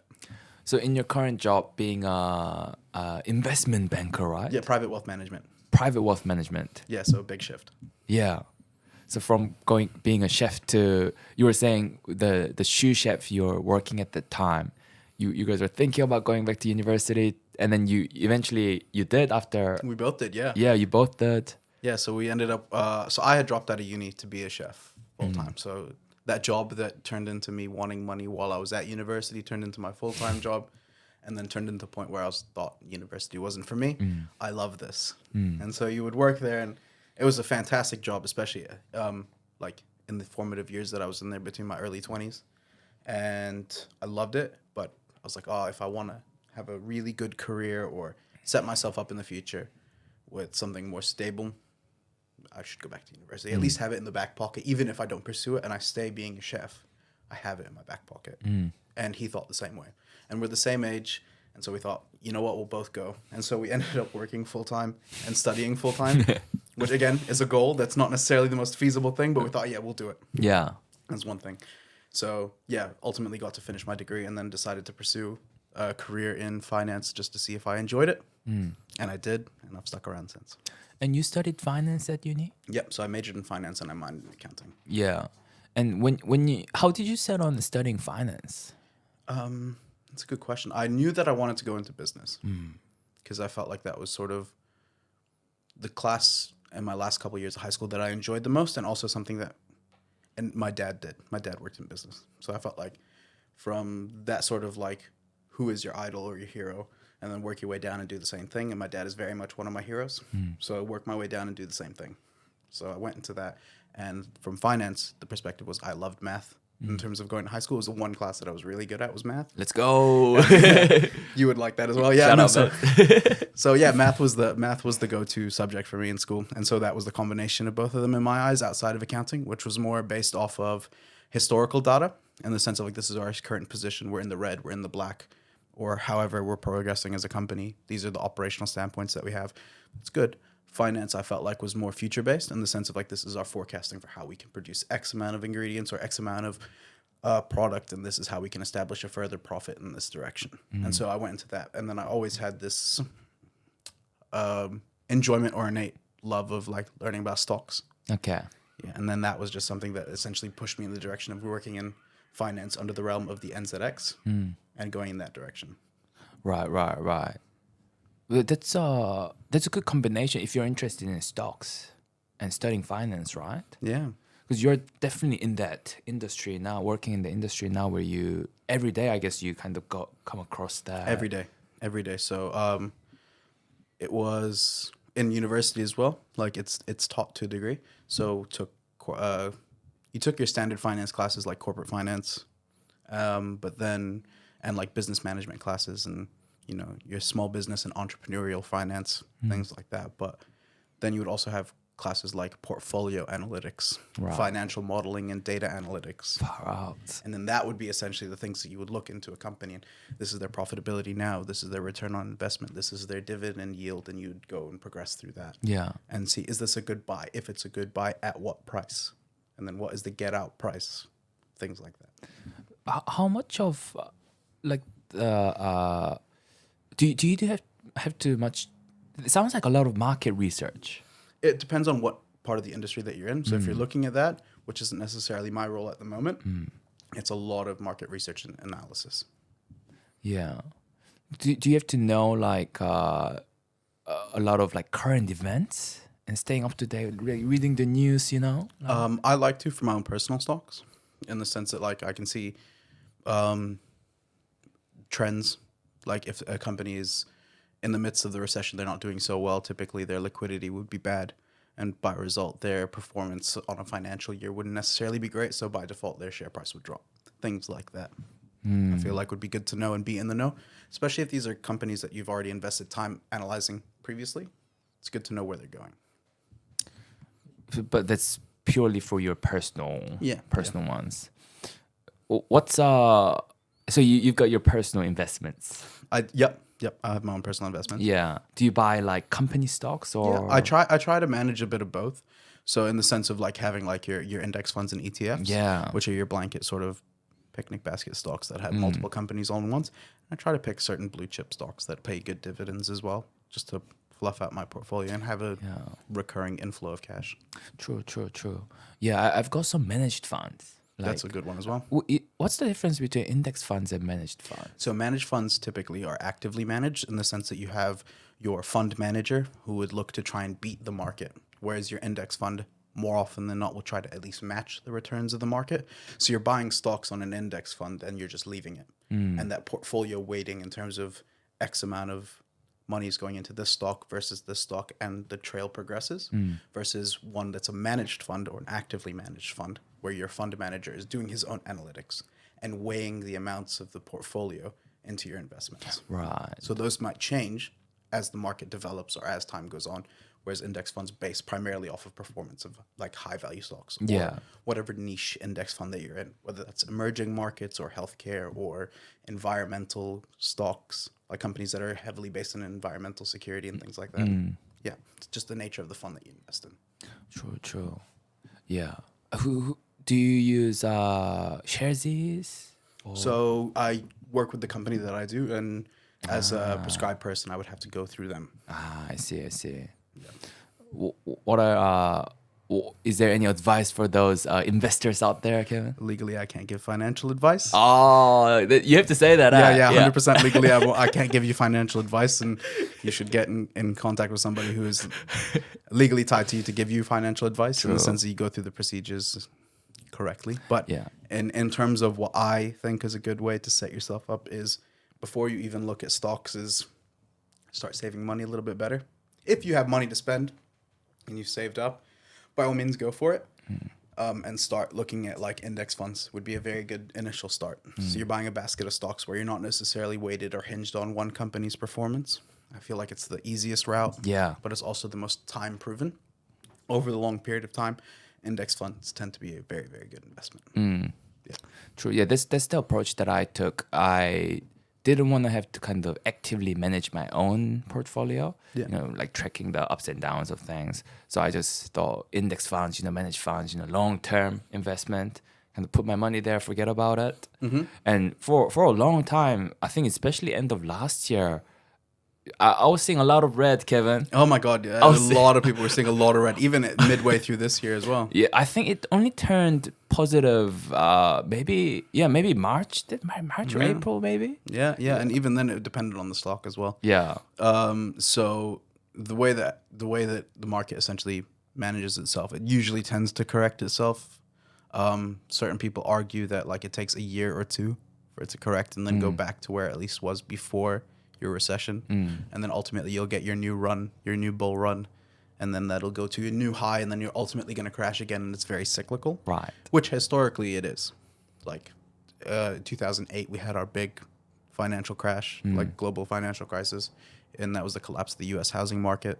Okay. And cyclically speaking, it took a while for it to come back, about 2 years or so. Okay. But again, it shot up to new highs. We had COVID crash. That was a miniature crash in the sense that it only lasted about a couple months before, globally speaking, we sort of started to recover on our own quite quickly, and we had a massive bull run. And that could be due to a lot of factors. Number one being America printing money and overinflating the market itself, having a lot of people push funds into it. Okay. And then that by default caused a bull run, which is now the reason that we might be in a recession because of that overinflation and the value of the dollar decreasing. Ultimately, the value of the stocks would then decrease, and then the market would crash. Right. But I feel like over time, it's got an increasing trend. Net positive. Net positive, Net right. positive over time for sure. A fair assessment to say is if you invest in a certain company that's considered relatively stable or long-term, Coca-Cola is not a very fancy one, but that's a good example, there's a good chance it's just going to go up. Yeah. Like every time, because I've got friends who also invest in stocks, and I don't know, sometimes I hear, oh shit, like this thing is down like, X% or something. Hold. And in my mind, it's like when I kind of signed up for this, I was thinking at least 10 years. Yeah. That's what I was God, thinking. It's a long-term game for sure. Yeah. You're 100% right. And I mean, I might freak out after 10 years. It's in the negative 5% or whatever. I'll be like, oh shit, I've wasted all that money, and all that time too. But until then, I'm pretty chill. It goes up and down. It's part of the process. Yeah, and it's not a short game. Yeah. In that sense, it's not even a game anyway. It's you investing capital and assets of your own, and it is risky inherently. So my first bit of advice, which isn't legal financial advice, is don't spend money that you can't afford to lose. So if you're investing, and this is money that you're essentially hinging your foundation on, Yeah. it's already a bad investment no matter what company you put it in, That's true. because you're gambling at that point. Yeah. You're not necessarily looking at a company like, I think this would be great 10 years, 15 years from now. Same thing with like Amazon. It opened at God knows how low a price. And people are like, oh, well, it's a good online store. It's a competitor to eBay. It's primarily based on books, but they do other things. I'll buy it now and see what happens. And it became this multinational conglomerate. It's just a long-term game with certain things that you are willing to lose if it doesn't go right. Yeah. Having that bit of like, your dad being a business, working at business, and studying business at uni as well. Do you see yourself having your own business one day? Depends on the nature of it. I kind of really want to progress in where I'm at the moment in the finance and investment banking world. Yeah. And down the line, potentially, who knows? But my current sort of foresight is that. Growing up, I didn't necessarily know exactly what I wanted to do as a child, even though that's every parent, uncle, and auntie's favorite question is, oh, what do you want to be when you grow up? No answer. What did you say back then? I don't know. What is that? Yeah, I don't know. Because I didn't. And I wasn't just going to give some far-fetched, like, oh, I'm just going to be president. Yeah. Like, it's not one, it wasn't necessarily something that interests me. Two, who knows if it was even feasible. Not necessarily most bright when it comes to politics, potentially, and it's not something I've ever pursued. What did a lot of kids say in Lebanon or Saudi Arabia? It all depends. Everyone was a bit different. I want to be an athlete was the number one thing. All kids, especially like boys in my age when it was younger. Yeah. You idolize athletes, soccer players, basketball players. Yeah. And that's like the go-to thing. It's you're looking at people who perform on like the television, and they're heroes to you to a degree if you support that team and he's the star player and so on. You want to be like X person, so you want to be an athlete. Or a soccer player or, you know, an actor. Yeah. Or something that's considered like quite popular. Right. I found that was a very common answer. At least for me. In my days in Korea, I was seeing a lot of scientists, Oh, wow. CEOs, presidents, like doctors, lawyers. I remember seeing that. I was like, whoa, like, are you for real or is this your parents' idea? Yeah. Even back then, I remember thinking that. Yeah, I know. I know for me, there's a long sort of standing where it's the three questions. Is your child going to be a doctor, a lawyer, or an engineer, especially in Middle Eastern culture? Right. And so you did have those kids that would all be like, I'm going to be an engineer, but have no idea what an engineer is or does. Yeah. I'm going to be a doctor because I like the board game Operation, or my mom told me I'm going to be a doctor, so I'm going to jump into the health classes. Like, we do have that sort of parental oversight, and that'll force you into one avenue. So it's like, oh, he's going to be a doctor. He's going to be a lawyer. He's going to be an engineer. And, you know, some kids ended up being those things. Yeah. Some of them burnt out and didn't. And I think setting those sort of like expectations because it looked like they were good, high-paying jobs was the reason why parents sort of like pushed that. Yeah. Potentially the same reason in Korea. Oh, definitely. And it's culturally kind of the respected jobs too, you know what I mean? Yes. Like, yeah, like there's a saying these days that if your son or daughter becomes a doctor, then the best person that benefits from it is their like husband or wife. Oh. Okay. For us, it was like it's a good reflection on the family. So look at this fantastic family. They raised a group of doctors or lawyers or engineers. Yeah. It's like that must be a great family. So I think it was more familial based. Yeah. Like, oh wow, look at them. Yeah, for sure. Yeah, I think, and yeah, like you said, similar in Korea to like the parents. Yeah. Like when I got my like PhD, my grandparents were like, "Whoa, like you did a big thing for your parents." Yep. And I believe I did. I mean, I'm grateful and I'm lucky to have done that. It's a great pursuit and congratulations. That must have been very difficult. Thank you so much. But like I'm grateful that it means a lot to my grandparents and my parents. But I mean, like ultimately, if I didn't like it, I would have done it. Yeah, true. You know what I mean? Yeah, 100%. I wouldn't have done it just for my parents or my grandparents. Yeah. Like, yeah. Because So it's something that you love, right? it's something that I love. And if you break it down, at the end of the day, I kind of just did it for me. And that's a great consequence of what I've done. Yeah. But yeah, whenever I hear that, I feel a bit weird because I'm like, oh, thank you for thinking like that. But I don't know. I feel like it's kind of important to clear that I didn't do it because you know what I mean? Just Like, for my family. I just did for it my for me fam- too. Yeah. And 99% for me. Well, it's a good, and you've achieved it, Yeah. which is the big thing, right? So Yeah. that was like the biggest step is one, being able to do it in the first place, which you were able to do. So congratulations. Yeah. Thank you. And then whoever benefits from it as it progresses, Yeah. it's just icing on the cake because you've gotten the initial part of the job done, Yeah. right? Yeah. So that's it. Yeah. I'm happy. It's got that positive impact on it. Yeah. Yeah. What's your so you made your Instagram page with food content, Kevin. Yeah. But you haven't posted for a while. Like you did say you're not a big, poster, Yeah, big no, on social media. Yeah, so no, I never was as a kid as well. I don't know why. I just never was a big fan of social media. Even now, like if you want to get a hold of me, the best thing to do is actually to call me. Like call me or send me a text message. Or pager. Yeah, 100%. I have my pager. page on my hip at Or all like times. write a letter. Yeah, but I don't rely on the post, so you have to send it by pigeon. Yeah, that's a good way. Yeah. Yeah, no, but like, yeah, I was never really the most active person on social media. Even now, like I think my profile picture is like 11, 12 years old. So yeah, like it's not necessarily a thing. And like I went there with the mindset of just cooking things and putting it out there for people to see, and it was really, really nice. Yeah. And then I focused more on my career and didn't have much time to cook, and then That's that sort of true. ended up being the reason why it sort of died down because I was Yeah. actively staying longer at work to learn more because I'm trying to beat the system or go up as fast as I can, like I did as a chef. I'll just go there and I'll work as hard as I possibly can. When everyone leaves, I'll stay there and I'll work a little bit more. So I try to do that, and that takes a lot of time. Yeah. And have you ever thought about being like creating content, whether it be food or even with what you're doing now, super relevant. A lot of people will be interested in that financial side of things. Yeah, and the content creation was never something that I looked to pursue. Yeah. I don't necessarily. I feel like I don't have the temperament for it. It's not necessarily something that necessarily I enjoy.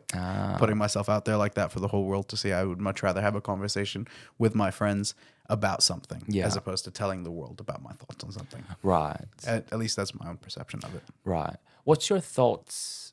Say for example, like your flatmate Shane is one of the Handy Hippos. Shout out the Handy Hippos. Shout out Handy Hippos. Woo! Handy. Well, I think we have a Handy. Okay, we're borrowing their equipment. So, so what do you think about when you see, like Shane pursuing that, Jack pursuing that, and you are a guest on their podcast, which is soon to come. Soon to come, so stay tuned. Subscribe to Handy Hippos and my podcast too. Yeah, if you're here, subscribe. Yes, please. What do you think about that? Like, I think it's great because it's something they enjoy. Yes. Right? It's about the fandoms that they really are involved in and love, to the point where it's not just surface level love of something. So they go in depth and they research, and they're actually quite knowledgeable about all these things. Very knowledgeable. Right? So it's not like your layman sort of like, I watch the Marvel movies in the cinema and that's it. No, these guys go in depth and they love it because they grew up around it. Jack loves Yu-Gi-Oh! Has grown up around Yu-Gi-Oh! Plays Yu-Gi-Oh!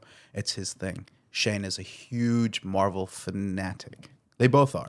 And this is something that they love and they want to pursue. So by all means, even if it doesn't reside with me as something I'd like to pursue, I'm happy that they're finding something that they want to do and are actively doing it. And is that why you're open to helping them out by being on they're my friends. I'd drop everything to help them. Yeah. Yeah, even if they're like, hey, come, we want to have a chat with you now. Cool. Right. How about this then, Kevin?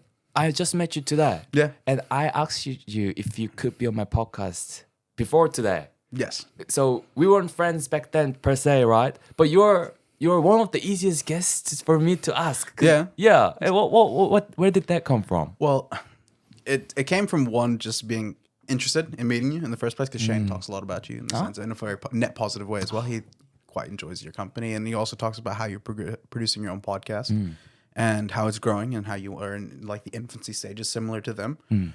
And I've thought, if I can help them, I can help you, and why not? If it gives us a couple hour-long conversation or two, why not? And ultimately, it's just us having a chat in the first place. Yeah. I met you maybe all up 4 hours ago. So it is what it is. Yeah. So it also helps Shane. You guys are cultivating a relationship together in terms of being like friends as well as podcast influencers, if you want to put it that way. And you guys produce your own content and you guys have similar interests in that sense. So I thought, why not just jump on one and help? Yeah. Plus, also, it's just a fun experience. Yeah, you never know. sure. Like I said, even if you're eating adventurous food, you're here, try it, see what happens. That's true. So I gave it a go. Wow. I mean, I really appreciate you being on here. Yeah. Because I've asked, at this point, I've asked a few people to be on my podcast. Name and shame them right now. I'm joking. Just the ones that said no. Luckily, I mean, when I was going into it, I was like, okay, I'm gonna learn on the job. I'm gonna learn through being rejected, asking someone out of my reach, and then them saying, them not even replying, them saying no. That was my preparation.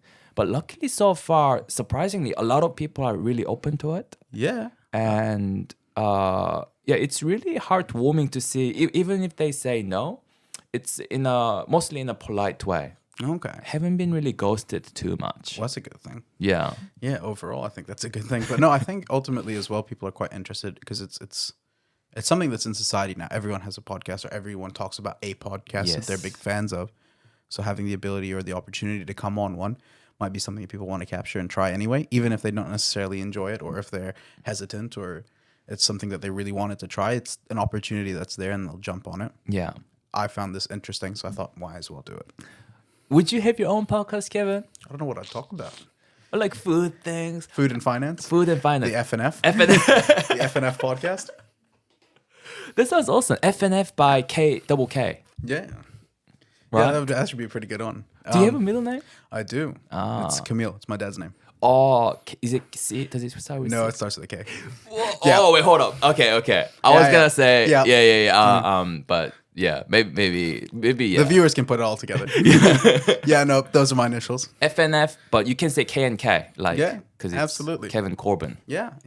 And I think that would be yeah, who knows who would want to be interested in something like that? You never know until you try it, right? But no, I will listen. yeah, thank you. I just don't know. I feel like there's only so much that I could talk about for me personally. But again, I guess it's the nature of the guests that you have on as well. You spark different conversations, and people have different interests, Yeah. right? And you could have your, it doesn't have to be like an interview format, right? No. It could be by yourself talking about things. Yeah, this is me cooking food while I talk to you about finance. Yeah. Yeah. Right? Like you're like, oh shit, this is burning. Oh, by the way, you know what else is burning? Market's on fire. Yeah, you never know. There could be a niche for that for sure. Yeah. Who knows? But no, it's not something I've actively looked at. But I feel like as I get to know you guys some more, and I watch Shane and Jack progress as fast as they are. Like, Yeah. you never know. Yeah. But for now, no. I mean, I think that would be fascinating. I think, having talked to you, you're very articulate at explaining things. Oh, thank you. And your experience is really interesting. Just being a chef and going from that to being where you are right now in the finance and industry. corporate, in the corporate, like that switch itself as well. But also your mindset in just your overall mindset in going hard at things, right? Yeah, you have to. Yeah. I feel like as a kid, I wasn't necessarily the person who put in the most effort, right? So when I was like a student, I didn't try hard at school. I was like, I'll just show up. I'll just show up. There's gonna be no study done for me. As soon as 3 o'clock or 4 o'clock hits and I'm out the door, I'm not thinking about school. Right. And I was a horrible student. And I got to university, and I was a horrible university student. Yeah. Is it like academically? Oh, academically speaking, in terms of my grades. So what were you doing instead of studying? Hang out with my friends, playing basketball. Yeah. Going out, having a party or a drink, eating food, watching TV, anything that wasn't university. Right. And it took me so much longer just to progress through university and finish because I didn't put in that much effort. So as soon as I got a job that paid me money, and I essentially wrote in writing on contract, I will give you 110%. Like as soon as I walk in to as soon as I walk out, I decided I'm going to live by it. Because also, number one, if university didn't work out, this dishwashing job is going to really have to pay some bills. And so I decided I'm going to be the best damn dishwasher they've ever had. Yeah. And there was another dishy at the same time. And I was like, the main time that it switched was midway through that. So the head chef came up to me and said, "You're not doing as good a job as Sam, who was the other dishwasher." And that was the paradigm shift for me. I realized I'm a very competitive person. As soon as he said that, all bets are off, 100% involved. I will show up on days that I'm not supposed to show up. On a day off, if they call me, I'm coming. And I'm just going to overwork anybody. And do you reckon it was your competitiveness? Oh, 100%. I attribute it to a lot. Is that right? Yeah. Because I can see for another person, you're like, someone says, "Oh, I think Sam's better than you at this." I can see them just giving up. I'm like, "Fuck, maybe this isn't for me." I'm going to win. You're gonna win. I'm going to win. It could be anything. And Shane will even attest to this as well. It's like, I bet you I could beat you at a game of rock, paper, scissors. Yeah. We'll stay here till I win. But rock, paper, scissors is purely, I mean, it's mostly... It's 100% luck. It's luck, right? Yeah. It's equally as difficult to lose as it is to win. Right. So even if you're actively trying to lose, you have the exact same odds as trying to win. Because it's just 1 in 3. Yeah. So, I mean, in that sense, but I would still try my best to beat you and then also just beat you so many times that see, I am the best at this. Yeah. It's a good thing and a bad thing. I find it's a double-edged in that sense because it can get annoying for sure, I'm sure. Just do you mean for yourself or for the people around me? Whereas Kevin, he's at work. He doesn't want to leave work because he wants to, progress fast or do something. And I don't know. I felt like I didn't put in enough effort as a kid, and I feel like that might be another driving force. I didn't put in effort then. I may as well start putting in effort now. Right. Yeah. And is that... I'm just trying to see it here because a lot of people work the other way too. I didn't really put much effort as a kid. What's the point of starting that now? I feel like I hear that too from people, right? Yeah. Yeah. So it's interesting that you went the other way. Yeah. It's like, okay, I had a slow start. Let me sprint now so I can catch up to these people that's been jogging. Yeah.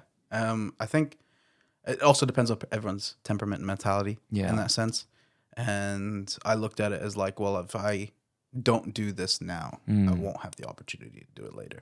Yeah. Or I only get so many hours in the day or chances to do something. So you may as well take it and run with it. Yeah. Because you never know. Do you think you get obsessed with things? Extremely. I will hyperfixate on things, yeah. It sounds like it, for sure. But sorry, I mean that in a good way. I do as well. I look at it as a positive thing. Yeah. Some people might not. But for me, I think it's benefited me as well as it has so far. Yeah. And it's the reason I like to think that I was successful in the jobs that I've had so far.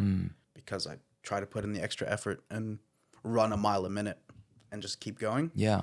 So, yeah. Yeah, I heard this thing that in order to be at a place where a lot of people want to be but they're not in, you have to be willing to do things that a lot of people are not willing to do. It's very similar to a quote that I like to live by. Yeah? What's your quote? A person is only worth the amount of work they're willing to do when nobody's looking. And who's that by? That's just one that's an amalgamation of stuff that I've heard from it was oddly enough from my granddad when I told him I got a dishwasher job. Yeah. So I was like, oh, I called him and we're just catching up. Right. He's just like, well, what are you doing now? I said, oh, I got a job. He's like, what is it? I said, oh, it's just a dishwasher and a janitor. And we have this saying in Arabic called shir al-mashaib, which means there's no shame in work. Okay. So he's like, work as hard as you can. Who knows, you could be in a kitchen one day. I didn't tell him that's what I wanted to do, but he said, yeah, you could end up being that. Just work as hard as you can, even if they don't recognize you. And I took that as, even if they're not looking, I'm going to work harder than anyone around me. Yeah. So I like to work as hard as possible, even when no one's there to congratulate me or pat me on the back. Because I feel like that's going to benefit me in the long run, and I'll get those pats on the back and congratulations later. Yeah. Man. And are you into like the motivational things? Like, because these days you can find like motivational speeches and things on YouTube Shorts, for example, like Instagram Shorts and things. Yeah. Since I got into running, yes. Yes. Yeah. When it came to just work in general, no. Because I would just tell myself all the motivational things that I want to say. Yeah. It's like, do it. You got to do it. But now if I'm running and I'm just like, oh, I'll just listen to a guy talk into a microphone for a little bit. Plus also helps me zone out. Yeah. So if I'm on like a run for like 5 or 6 kilometers, I'm just like, oh, instead of just listening to music all the time, which I love to do, I'll randomly for 1 kilometer put on this guy saying some really positive things. Because it'll be cool. You never know. And you get some really good bits of wisdom in it as well. Yeah. Or at least ways that you can gauge your temperament. Like, I like to be competitive this way. This person says it's good. I'm going to keep going with it. That type of thing. Yeah. Have you listened to much David Goggins? Yes. Yes? Yes, he was one of the main dudes that came up. And I saw that you interviewed him for a little bit. Oh, yeah. You saw that, right? Yeah, 100%. You had him on for like a couple minutes. Yeah, it's on my Instagram. Everyone go check it out. Yeah, go follow his Instagram. Yeah. Everything goes with Pascal. Now I know that now. Yeah. Now I know that. Well, yeah, because I was introducing my own Instagram page on my own show with Handy Handy Hippos. There you go. Because Shane asked me, and I was like, oh, it might be Everything Goes podcast. You need to know it so you can plug yourself whenever possible. You should be walking down the street going, Everything Goes with Pascal. Follow on YouTube to random strangers. Honestly. You should just promote yourself. Flyers, walk down the street, leave them on the bus. Yeah. I need to get Yeah, just do it. Who knows what happens? Just randomly walk up to somebody. Hi, my name's Pascal. I have a podcast. You should watch it. Yes. And you know what else I thought? I thought maybe I could jump on like Hinge, Tinder, and Bumble, and just like my profile being just Everything Goes with Pascal. Is that for romantic interest or just to get your name out just there? to get my... Or is it a happy both? Oh, ideally happy both, but mainly like realistically... Go, ladies and there you go, guys. But realistically, just to get my podcast name out there, I was thinking like the profile picture, like a Ryan Gosling, one of my man crushes, and then everything else is just like my content. It's just like, this is where you can find all of my stuff. Exactly. And it's just an eye opener in the first initial photo. Yeah, I can see that being a winner. Yeah. Some could call it a catfish, in today's day and age. But if they get good content out of it, I feel like it's well worth the catfish. Yeah, exactly. So I don't know if that's morally wrong. That's why I haven't done it, Ethically ambiguous. Yeah, exactly. It's in the gray area. Yeah, a little bit. That's why I'm like, okay, man, let me focus on other things first and think about that afterwards. But it would go to say that if you're putting Ryan Gosling or some type of celebrity as the photo, people would already assume. I feel like that would be fake. So it's on them more than it's on you.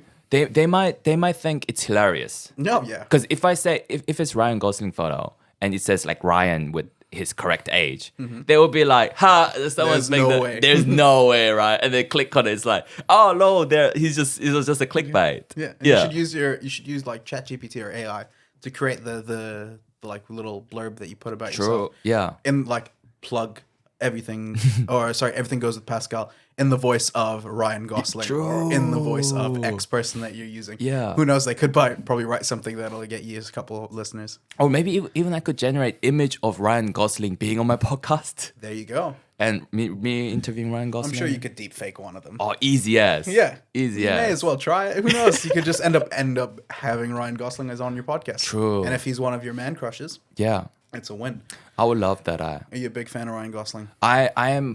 I don't know if I want to say big fan because I know there will be some big fans out there. Yeah, you can like what you like, mate. I would say I'm a fan. It's not like I've seen every single one of his movies or anything like that. But all the movies that I've seen of him, I'm like, whoa! Like I can see why he's so liked. He's What are some go-tos? well. The one time, like one of my first exposure was with Notebook. Haven't seen it. Oh, you haven't seen it? No. You should watch it. Okay. It's one of the you know what it's about. Like you've heard of it. Yeah, right? I've heard it's You've heard of a romantic comedy or some type of romance movie. Yeah, it's a more romance drama. Oh, okay. Not much comedy in there. But if you want to get into I would say it's like romance 101. Romance 101. Yeah, romance 101. Like Okay. if you want to get into that, feel like you Dip my toe in that water. you want to know romance? That's like That's the go-to? I would say. I would say Okay, so. Yeah. okay. But genuinely really good movie and really good actors. Okay. Rachel McAdams and Ryan Gosling. Rachel McAdams. Good Rachel actor, McAdams, yeah, such good actors. And so that was my first exposure. I thought he was really cool. Yeah. And I saw him in La La Land. I've seen that movie. It was actually really, really Did you good. like that? I actually really enjoyed that movie Yeah. when I watched it. Loved that. One of my favorite movies. It was really good. Well written. Like this, good. the cinematography, the shots, everything was Yeah. just really, really nice. And before I forget, let's talk about music after this. Yeah, But go for it. I want to say Ryan Gosling. I want to just jump on the trend, jump on the boat a little bit. But the time I thought he was such a good actor, and I can see like why so many people have crush on him was Blade Runner. Yeah. Yeah. Phenomenal. When I saw that, I'm like, amazing movie. Amazing. It was good. And Ryan Gosling I thought he was amazing. Yeah. Yeah. And seeing like different side of him first, the Notebook, like the romance, and La La Land, bit more loose character. Yeah. And being to the Blade Runner serious character, I was like, whoa. Yeah. I think for me, like in terms of like experiences with the Ryan, I can't remember what the first movie was, but I do remember the first one. I was like, okay, I need to know this guy's name. But it was a romantic comedy movie actually, so that'll be right up your speed. It was one with Steve Carell and Emma Stone. Yes, I know which one you're thinking of. I can't remember the Crazy Stupid Love. Crazy Stupid Love. Yes, I sir. remember that movie. I actually really enjoyed that movie. That was I such a fun I think I movie. watched it when I was like in my like later teen years. Right, It was a good movie. I would say as far as rom-com goes, Yeah. that one's up there for me. Oh really? Yeah. It was a good movie. I enjoyed it. Because a lot of rom-coms tend to be a bit corny at times, From my experience, yeah. which I like. It's Okay. one of the attractions for me. Like sometimes you want that corniness, Well, the cheese ball factor of a movie. Exactly. Yeah, Sometimes fair. say chocolate or ice cream isn't great for you, but sometimes that's what you want, right? Yeah, 100%. That's kind of how I see rom-com. Okay. Yeah. I do get people's sort of romanticization with it, where it's like it's the absolute like pinnacle of a funny love story, Right. and people love stories in general, Mm, and people like comedy. So it's the melding of those two things together. Yes. It's the pinnacle story of that. yeah. I can see why that's appropriate, or at Yeah. least well loved. Yeah, exactly. I do find myself like, oh, what if that happened to me? And Do you fantasize- put yourself in those positions? Yeah, I Nice. think about like, what would I have said back then? I think for me, I get a bit more specific. Like I think about, what would I have said? What would I have done in that like awkward situations? Because it's always like conflict and then resolution, right? Yeah. And I think about like, what would I have done in that conflict? You know what I mean? Like, yeah, that's what I think about. I find it it's fun. It's fun. Yeah. Yeah. I mean, yeah, people might fantasize about putting themselves in that position, or what would I have said to that cute girl on the train that I saw that they would have said in the movie or whatever. And I feel like, yeah, I can see why people love it. And I mean, it's not necessarily my number one genre of choice. I'll watch one for sure, and if it's a good one, I'll enjoy it. What's your number one genre? I like detective, like whodunit movies. What's an example of that? Like Murder on the Orient was a really, really good one. Yeah. Knives Out. Knives Out. I've seen it recently. Awesome. Have you seen both of them? I have seen, the Glass Onion sequel. Yeah. Wasn't as good as the first one. Nah. I didn't think so. It was a good movie all up. It took a while, but yeah. The first one was a bit of magic. It was a great movie. And that was quite revolutionary, I thought, as well. Yeah. The way it's done, thanks. Yeah, so that's a type of movie that I like. I also really enjoy, like, I look at directors, and I like certain directors and directors' movies. So, like, Martin Scorsese is one of my favorite directors. Oh, what did he direct? The Departed. Oh, with Leonardo DiCaprio. Who else is in it? Mark Wahlberg, Matt Damon, Jack Nicholson. It's about an undercover Boston cop going into the mob or the mafia in Boston, and a mafia member going into the police force. Right. So it's a parallel, two people undercover. One's undercover with the cops and one's undercover with the gang, and how their stories intertwine. Yeah. Amazing. Yeah. It's a great movie. I highly recommend that you watch it. Yeah. So fantastic. What a lineup too. Yeah. The lineup's crazy. They have great actors in most of the movies. Like Martin Scorsese's like lineups are typically like star-studded. There's also Goodfellas, which is a classic mafia mobster movie. I haven't seen that too. On my watch list for sure. Up there. It's fantastic. Yeah. It's one of my, I think it definitely is in the running for my favorite movie of all time. Whoa. It's good. Go watch it if you haven't seen it. Give yourself, there's also a great food scene in it. And there's also a fantastic food scene where the mafia guys are in prison cooking pasta sauce. It's idolized to the point where like even food content creators on YouTube try to recreate the sauce. Is that right? Yeah, so there's this YouTube channel called Binging with Babish, which is another sort of food content show that I do enjoy, where he recreates the prison sauce, or at least it's literally these mafia bosses in prison, but because they're so well connected, they get access to burners and pots and red wine and onions and carrots and sausages and making a sauce. Yeah. As if they're not even living in the middle of a prison. It's a fantastic movie. It's well written. It's so good. It has a slice of comedy in it. It's very thriller in the sense of like you're constantly on the edge of your seat. It's good. Have you seen the channel Bon Appetit? Yes, I have seen that channel. YouTube, yeah. Some good recipes there. Yeah. Very good foundational knowledge of cooking for people that want to learn how to cook. I would recommend that site for sure. Yeah, and that's where I saw Binging with Babish there. Yes. He was on it once. Yeah. With Claire, if you know. She did this I can't remember what the segment's called, but she did this YouTube show, because within that channel they will have different segments, right? Yeah. And one of the segments was Claire, I think, who's left Bon Appetit now, but she was recreating like snacks from scratch and things like that. Oh, very cool. Yeah, super cool. And when you said like you tried to recreate things, they reminded me of that segment. Yeah, and then I know there's like Living with Brad Leone or something. Oh, like Alive with Brad Leone. Alive or something, right? Something like that. Yeah. I saw that segment as well, where he goes out and he has like it's live crustaceans or food or like some type of protein that he'll get and cook. Yeah, it's very cool. Yeah, really cool people. There was like a big controversy at the start of 2020 or at the end of 2019 or something. Oh wow. Yeah, something about one of the regulars on the show said there was like some discrimination for like BIPOC people.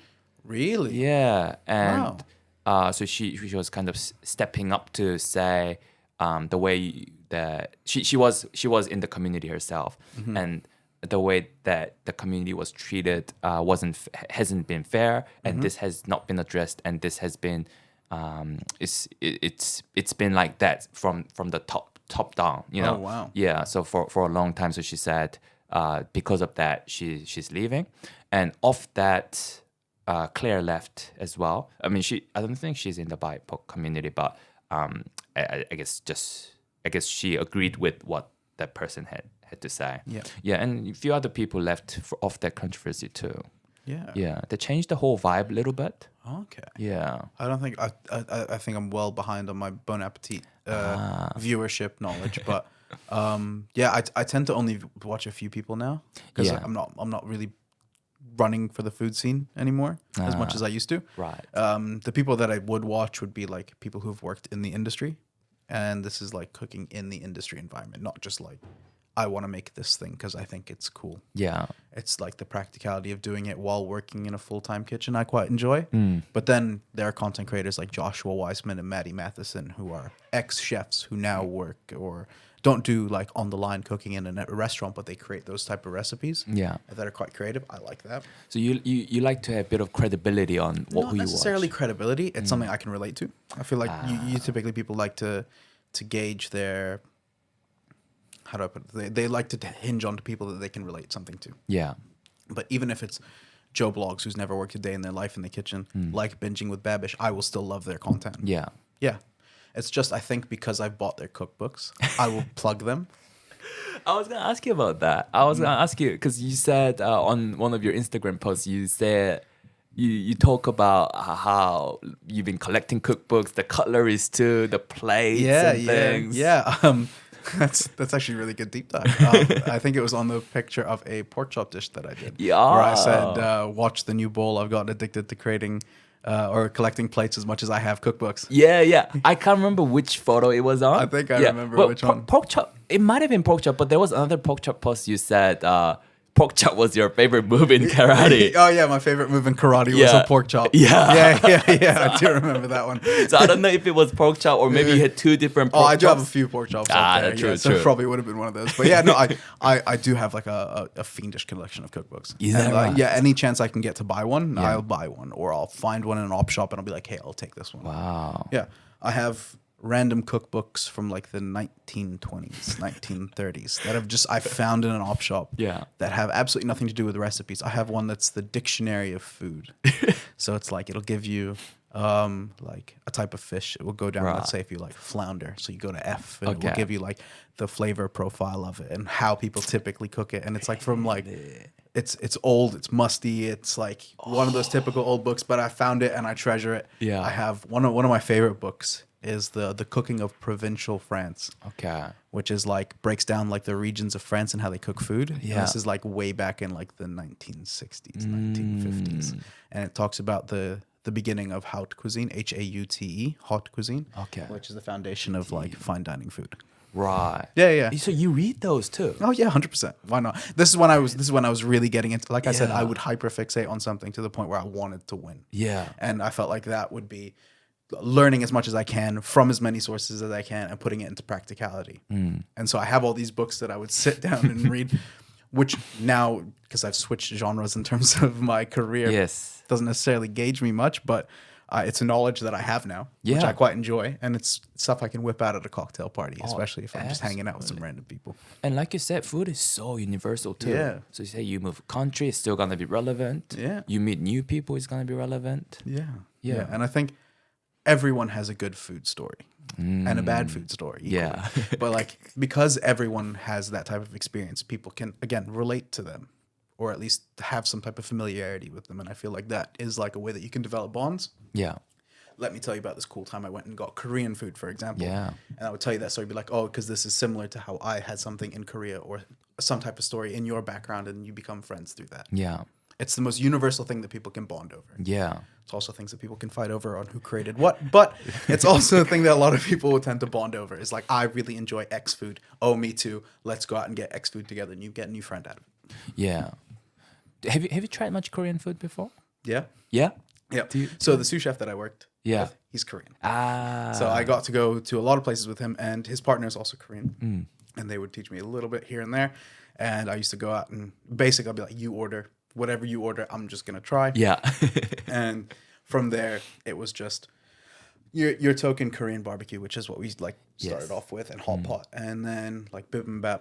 And maputo, like tteokbokki. Yeah. And stuff like that we would get, like spicy tteokbokki.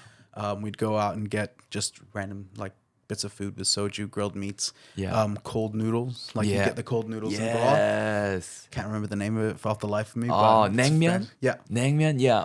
Yeah, so it's delicious. Yes. And so I would go with them and I would pick things up.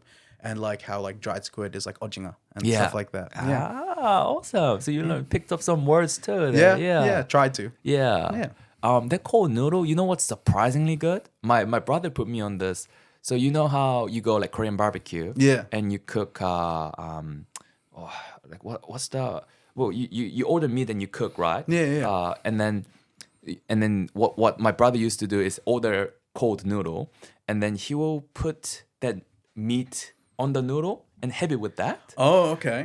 Doesn't it kind of two random things together, right? One cold and a bit sour in a Yeah. way, and the other one hot and savory. Yeah. But man, honestly, they're so It's good. good? It's so good. Awesome. I'll give that a go next time we go. Like we should go together. Yeah, to a let's Korean do it. restaurant. 100%. Yeah, I'll be so keen. 100%. We'll do that. It's been a while since I've been to a Korean restaurant too, so I'll be so keen to do Yo, that. we should do that. Instead of next time going to a barbecue place, we'll just go Korean. Let's go. I'm keen. Yeah, I'm keen, absolutely. I'll be down. And then we could just bring soju, and that could be your new plug of a drink. That's true. Yeah. That's true. They get you some Korean plugs. Yeah. Although I don't like soju. Do you know? Yeah, that's a controversial like Korean thing about me. You know. Fair enough. Like, I like yeah. it when it's mixed with beer. Oh yeah, that's. I a don't like it thing on to its do, own, but when it's mixed with beer, it's actually really nice. right. Actually, yeah, I don't mind that. Yeah. I don't mind that for sure. But now that I've said that, have I just broken some bridges? I don't know. Have you lost your Korean card? Is that what you mean? I'm like I can't gauge that. definitely won't get sponsored by soju now.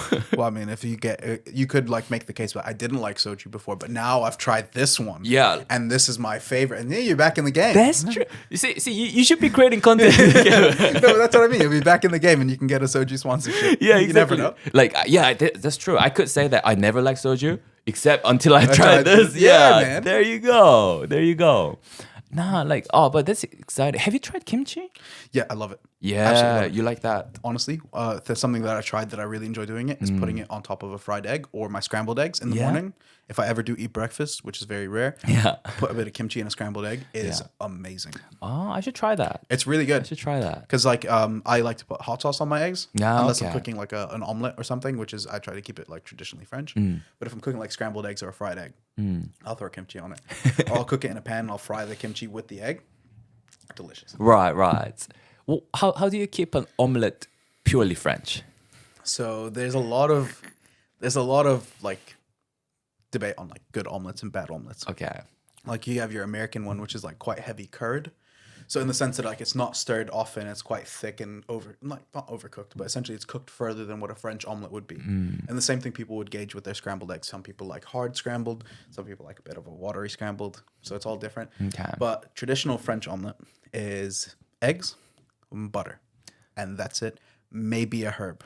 So Right. chives or chervil or something like that they would add into the egg mixture to cook, and that's it. Okay. No peppers, no mushrooms, no ham, nothing. Yeah.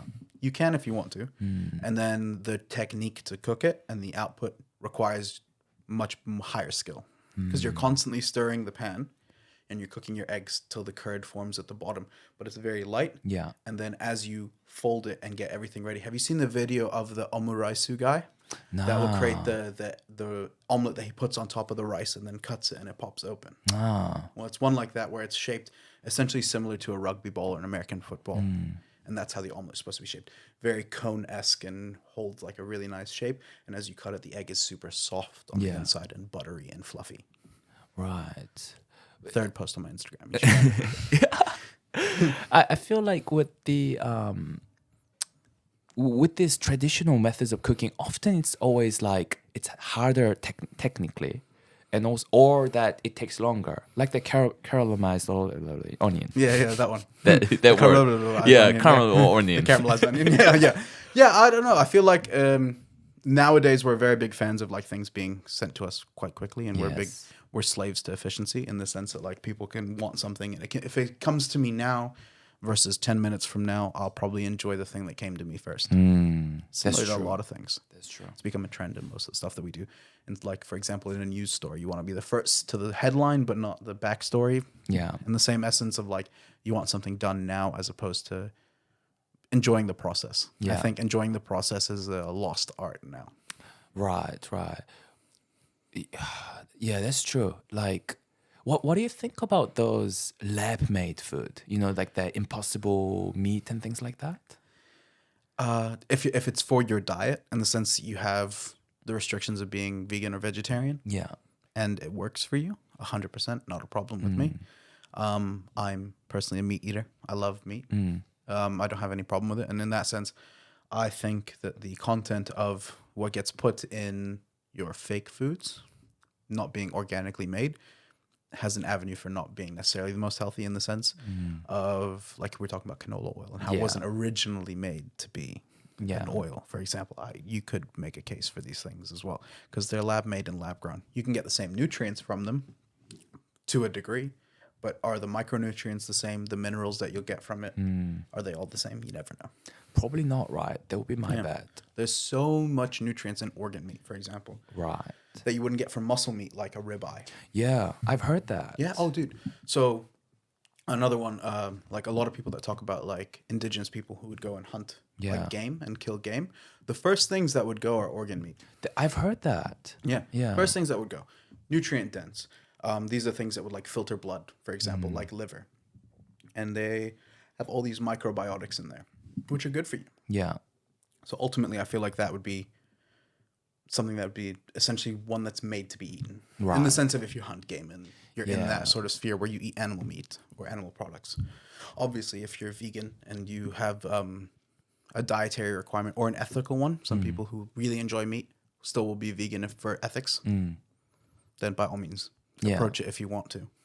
It's not for me. Yeah. Even in the wild, they say, you know, when like the lions hunt like a deer or something, and, you know, usually the top of the pack, they get the first bite of the whatever they want out of that meat, right? Yeah. And apparently, like the organ is like I think the liver maybe is the first thing to go. Oh, wow. Yeah. Like liver or kidney or something. Wow. Yeah, liver or kidney or like one of the organs is the first one to go. Yeah. Oddly enough, it's not heart or like lungs or something. But then again, probably not taste good. Yeah, not sure, but I think it was either liver or liver or one of those two. I feel like liver has been talked about quite a bit. Yeah. So I feel like that might be the one. Yeah. It's very popular now. Yeah. So that's interesting. What do you think about those people that don't consume meat because of the ethical reasons? I think if it's a choice that they're actively making for themselves and they think that they're doing something inherently good, not a problem with me. Yeah. It doesn't necessarily dictate how I would approach something. Yeah. In the sense of like the circle of life, and I eat meat and I find that I get the best performance. Like even now, just day to day, if I don't have meat in my diet, I feel very sluggish. Yeah. It's a nutrient dense thing that I enjoy eating. If people actively want to avoid that for ethical reasons, again, go for it. Just not for me. Yeah. What do you think about carnivore diet on the other end of the scale? It's someone taking something to an extreme, and if if it works for somebody, it works for somebody. I'm not going to be anyone to talk about like this is the right or wrong thing to do. Yeah. People can listen to their body, and their body will tell them what they want. Yeah. And in that sense, if somebody's like, I only want to eat meat and I only want to live off this thing, and this is how I feel the best, if it doesn't impact you negatively, again, by all means, eat your meat, enjoy it. Yeah. Yeah. I mean, try to get a couple bits of vegetable in there. Because it's good for us. Micronutrients again. Spinach is a superfood. Kale is a superfood. Yeah. Those are all nutrient dense in the sense that like there's a lot of stuff that's good for your body in there outside of just the calories that you get from it. Even though those are calorically not very dense, they're quite low calorie foods for volume, but there's still micronutrients in there that your body can absorb. Yeah. Yeah. I heard kiwi fruit's super good for you. Yeah. Yeah, it's very high in like vitamins and things. Yeah, vitamins and minerals are huge in fruit. Yeah. Yeah. Especially because like naturally speaking, those are things that like the plant wants you to eat. Yeah, I know, right? Because it's growing and it's colorful and it's True. like we were talking about, like color attracts animals to want to eat it. Yeah. And then this is what we were talking about like at lunch.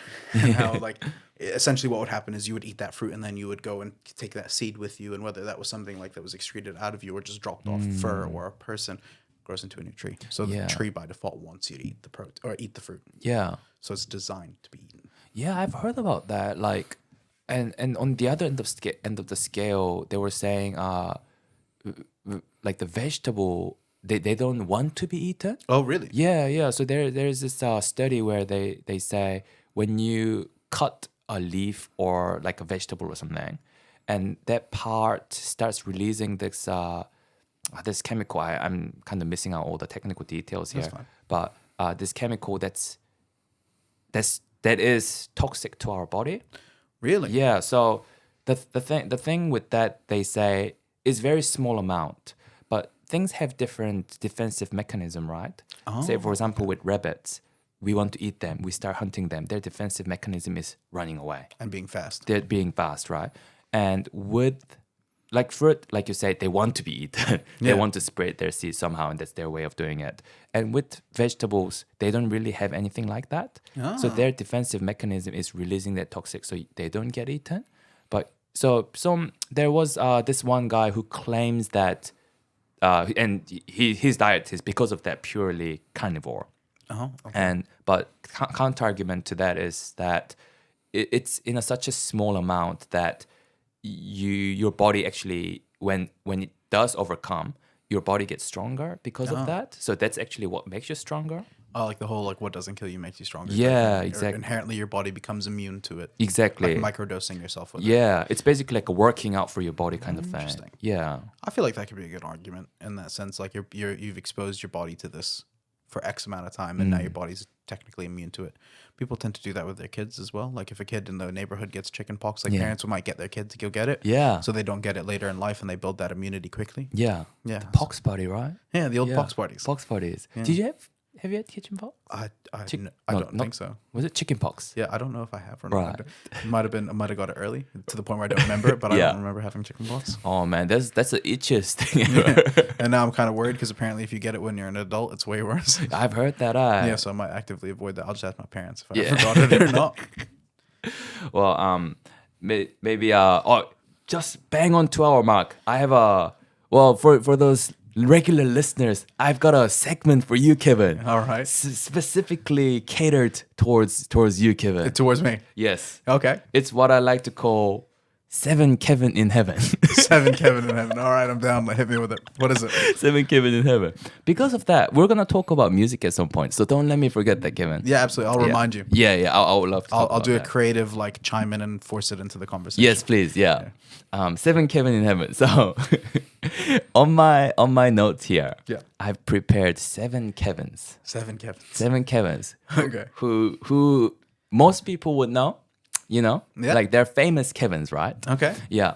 And as we go through them, I want you to give them a rating of out of 5. Out a of rating 5? out of 5. Yeah. Okay. How and give me a bit of reasoning behind Sure. it. Yeah, Okay. Yeah. And then I'm gonna write it down, and we're gonna see who ranks at the top. Who's the best Kevin? Who's the favorite Kevin to the worst Kevin? Yeah. Okay. So are you ready? Oh yeah, Are you fire ready? away. Let's do this. And, 7 Kevin in heaven. Sure. The first one is personal favorite of mine. I'll probably put him in the second best. Let's see if you know him. Kevin Levin. Kevin Levin? Kevin Levin. Yeah. I can't say that I do. Oh, he's from the Ben 10 universe. Oh, okay. Yeah. Okay. Have you seen Ben 10? I think I watched a little bit of it when I was growing up, but I yeah. don't remember anything other than the fact that he had a big red dude that he turned into and a fast guy that he played baseball with. Right. Outside of that, I do not remember anything. Right. Do you remember his cousin that he always hung out with? Gwen. I thought he had a grandpa. He had a grandpa, yeah. And that was at the start. And later on in the episode, so it's Ben and grandpa, right? And it's actually there's 3 of them, Ben, grandpa, and Gwen. Okay. Who's like Ben's cousin. I vaguely have an image, yeah. Yeah. And after that, later on, they bump into this guy called Kevin Levin. Okay. And you can see so their name is Ben Tennyson. So Ben 10 and Kevin 11. Kevin Levin. Gwen Levin. Yeah, this one would be Gwen Tennyson because Oh, they're Gwen- cousins. Gwen Yeah, so Tennyson. they have to share the last name. And Kevin Levin, he's one of the most fascinating character because he's first time you encounter him, he's a villain. Oh, so okay. his power is he can absorb things and makes his body become that material. Also, he's like Kirby from He's like a Kirby. from Super Smash Bros. So he touches this wall, and he becomes this wall. Oh. And he can and his fists are hard, right? He can punch you. You punch him. Your hand's gonna hurt because he's super He's super staunchy, tough. big Yeah, boy. Yeah. Okay. So what he does is So he can absorb things. And you know, Ben's got the watch, right? Yeah, He can yeah, turn yeah. himself into alien. And what he does is he absorbs that watch Oh, okay. and he becomes mixture of all these aliens and becomes super powerful. All right. And but also super evil. Oh, So really interesting character. But at the end, something happens. Like they're like, we should. It gets kind of dark. We were like, we should eliminate him. oh, okay. And they're like, but that's not our way. But that's the only way. And eventually they don't kill him, obviously, and he joins the team. And what's interesting is later on, like there's like not a reboot, but kind of a time jump, and they all grow up. Okay. And Gwen and Kevin start going out. Oh, okay. Yeah, but again, Big ups, Kevin. Big ups, Kevin. Yeah, and again, really interesting. But when they were growing, so those trios, like they from then on, they work together to fight the bad guys. Okay. But when they're grown up, at one point, Ben and Kevin get stuck in this alien like mining force, and the only way to escape was for Kevin to absorb Ben's watch again. Mm-hmm. But then they knew that it turns him into like an evil guy. They were like, oh, should we do it? But that's the only way. So he did it, and he turns into evil. So they escaped. But then he started like bothering all these innocent people. And Ben again was like, oh, this time we have to kill him. He's too powerful. There's no way, we can bring him down easily. But eventually they just found a way to not kill him. So Kids show. Yeah, very, very complex character. I was gonna say, there's a lot of arcs, character development in both directions, exactly. up and down. And it's interesting him going from he's portrayed as like a punk kid, very, very rebellious kid, to being a nice guy and finding a bit more about him, why he's that way and things. Oh, okay. So personal favorite, Kevin Levin. Okay. So how would you just listening to my just story, off of that one? Yeah, just off that one. Probably four. Four or three. We'll go with 3. 3 out of 5. We'll yeah. go with 3 out of 5, just because I don't know him and I can't say anything positive or negative. But the story itself was fantastic. Yeah. So I might give it a watch. Oh, honestly, Ben 10 is actually a really fun show. Yeah, sweet. Yeah, and the fights are really cool too. Okay. Do you believe in aliens? I mean, I feel like it's such a big out there universe. It'd be Yeah. really difficult for me to think that we're the only ones out here. So maybe. I mean, I haven't personally seen one, but I wouldn't necessarily think that it's outside of the realm of possibility that something exists somewhere so far away. Right. Yeah. Do you think we've been contacted by aliens before? I don't know. That one goes. I mean, like you get the conspiracy theories, and you get Yes. everyone that like sort of believes that. Yeah.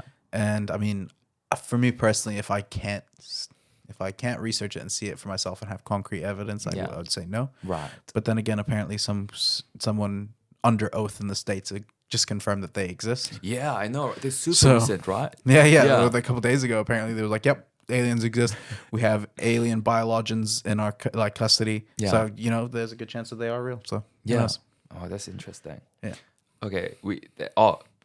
Before we move on, do you want to get into that delicious glasso vitamin water, Kevin? Absolutely. What flavor do you want? What flavor do I? Well, I've tried both of them, and they're both pretty good. So if Kevin, if there's like a flavor you want to try, then Yep. I'm happy to take the other one. Red's my favorite color, so I'm gonna go with red. There you go. There you go. Let's give it a go. See what this tastes like. I feel like we should have just ended up with more drink. Yeah. I was halfway through the crispy apple summer speed. I was keen for another one. Have to say. We'll turn it into a Let's Drink podcast. That's actually not too bad, all things considered. Yeah? I've had that one before. I'll be really keen. I've done like a whiskey episode. I saw that. That was really fun. Yeah? That was really fun. Are you into like drinks? Yeah. I do drink a bit of whiskey. Yeah. Whiskey and beer is usually my go-to. Like I've just come around on gin and red wine. I was not much of a wine person before. I'm slowly coming around, and I found red is my favorite so far. And I've been messing around and every time I go to a restaurant, if there's like a wine option, might give it a go. It's fun to try different things. Right? Yeah, absolutely. And I didn't think I would like it. Growing up, my mom drank wine, and I would have a sip. I'm like, ew, this is gross. And then as you get older, you kind of become a fan of it, or your palate develops, or your tastes change. Yeah. And so then I was like, oh yeah, wine's pretty good. I know as a kid I always liked beer. My dad would like give me a sip of his beer every Right. now and again. I'm like, this is awesome. You like that. Oh yeah, dude. Even like at like I think I can't earliest I'll remember is like 7. I have like a sip. Yeah. It was like so good. Probably started a bad trend. But it was delicious. Yeah. Okay, 7 Kevin in heaven. Number 2. So you number 1 Kevin Levin, you got 3 out of 5. You Yep. gave him 3 out of 5. Middle ground. Number 2. Kevin from Up. I've not seen Up. You haven't seen Up? No, I've not seen Up. Kevin. No, I've not seen Up. But is Kevin the dog?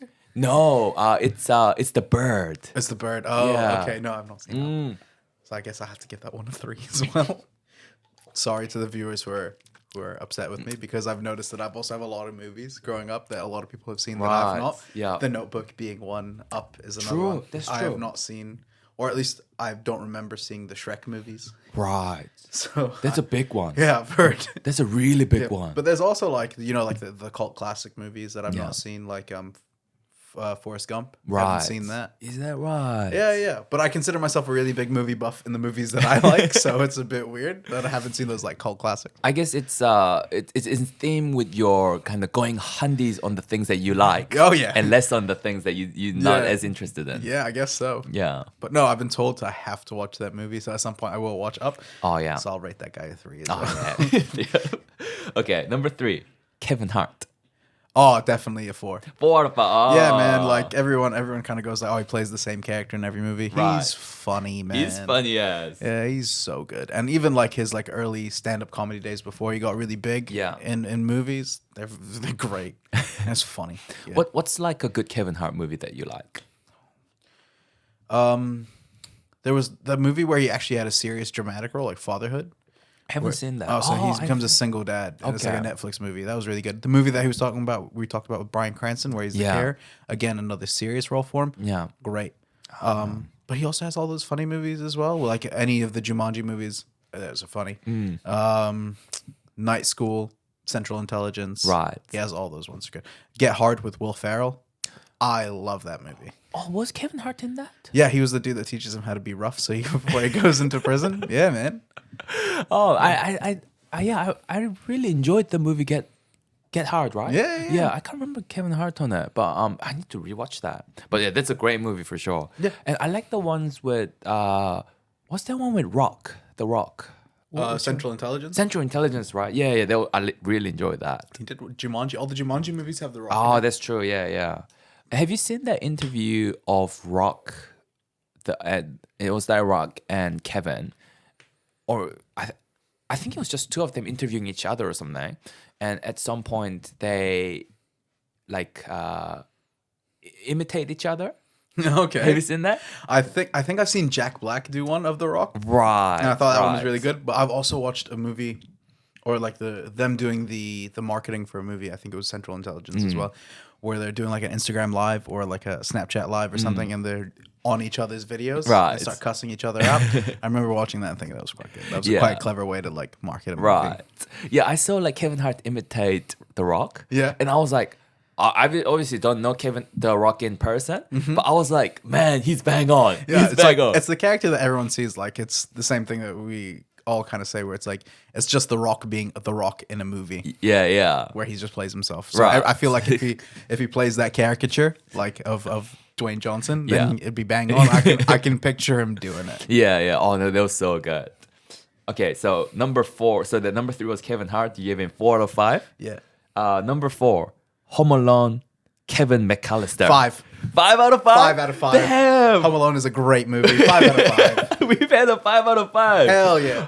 5 out of 5 already. This is 4 out of 7, and yeah, halfway through 5 out of 5. Yeah, dude. The Home Alone movies are awesome. Even the sequel where they're in New York, bro, Yeah. I love those movies. Every single one of them's bangers. Yeah, I even have when to they had say. the third Home Alone movie where they changed the kid, it wasn't Kevin McAllister anymore. I don't remember that. Okay. Oh well, there's the story is like there's like a computer chip that gets put in the son's RC car that he gets for Christmas. Right. It's from his dad. Yeah. And all the people try to get to his house. Right. It's token Home Alone stuff. Yeah. Go watch it if you haven't. Good kids movie. Who's the actor in that one? Couldn't tell you for the life of me. I know it's not Macaulay Culkin, who's Big Kevin in Home Alone movies, but it's completely different. He's probably grown up by that third movie. Like, Probably you know, by that yeah. point where his parents, even if they left him alone, he'd be fine. Yeah. But yeah, no, 5 out of 5. 5 out of 100%. 5. I love those movies. Oh, That's good a on you. great Christmas movie. Oh, I have to say Home Alone and Love Actually. Those two my Christmas movies. I watched that recently. Love Actually. You what? That was your first time, Kevin? I think I watched it like this Christmas. Yes. That just passed. Is that right? For the first time because it was Whoa. on like Sky or like TVNZ or something as like a Christmas movie of the week. Yeah. And I watched it. It wasn't bad. It's whoa. It wasn't bad. It's a very good movie. Okay, sure. Yeah, I liked it. Now I have to say I have a lot of sentimental value For that one? to that movie. Okay. Yeah. Fair enough. I have the same for Home Alone, I think, and that's why 5 Yes. straight away. Now, Home Alone was. I love Home Alone. I loved it so much. When I was home alone in my home, when I was that age, Yeah. I wish that like a burglar would come in, So you could set your own traps so I could set my own trap. and just be the villain. Of, like this person's villain in the sense that you're just causing somebody bodily harm. Yeah, To be fair, they shouldn't be breaking into your house, but you're like, yeah, here's the paint can that comes and swings Yeah. them on the head. Here's the doorknob that gets super hot because I have fire on it. Yeah, dude, Yeah.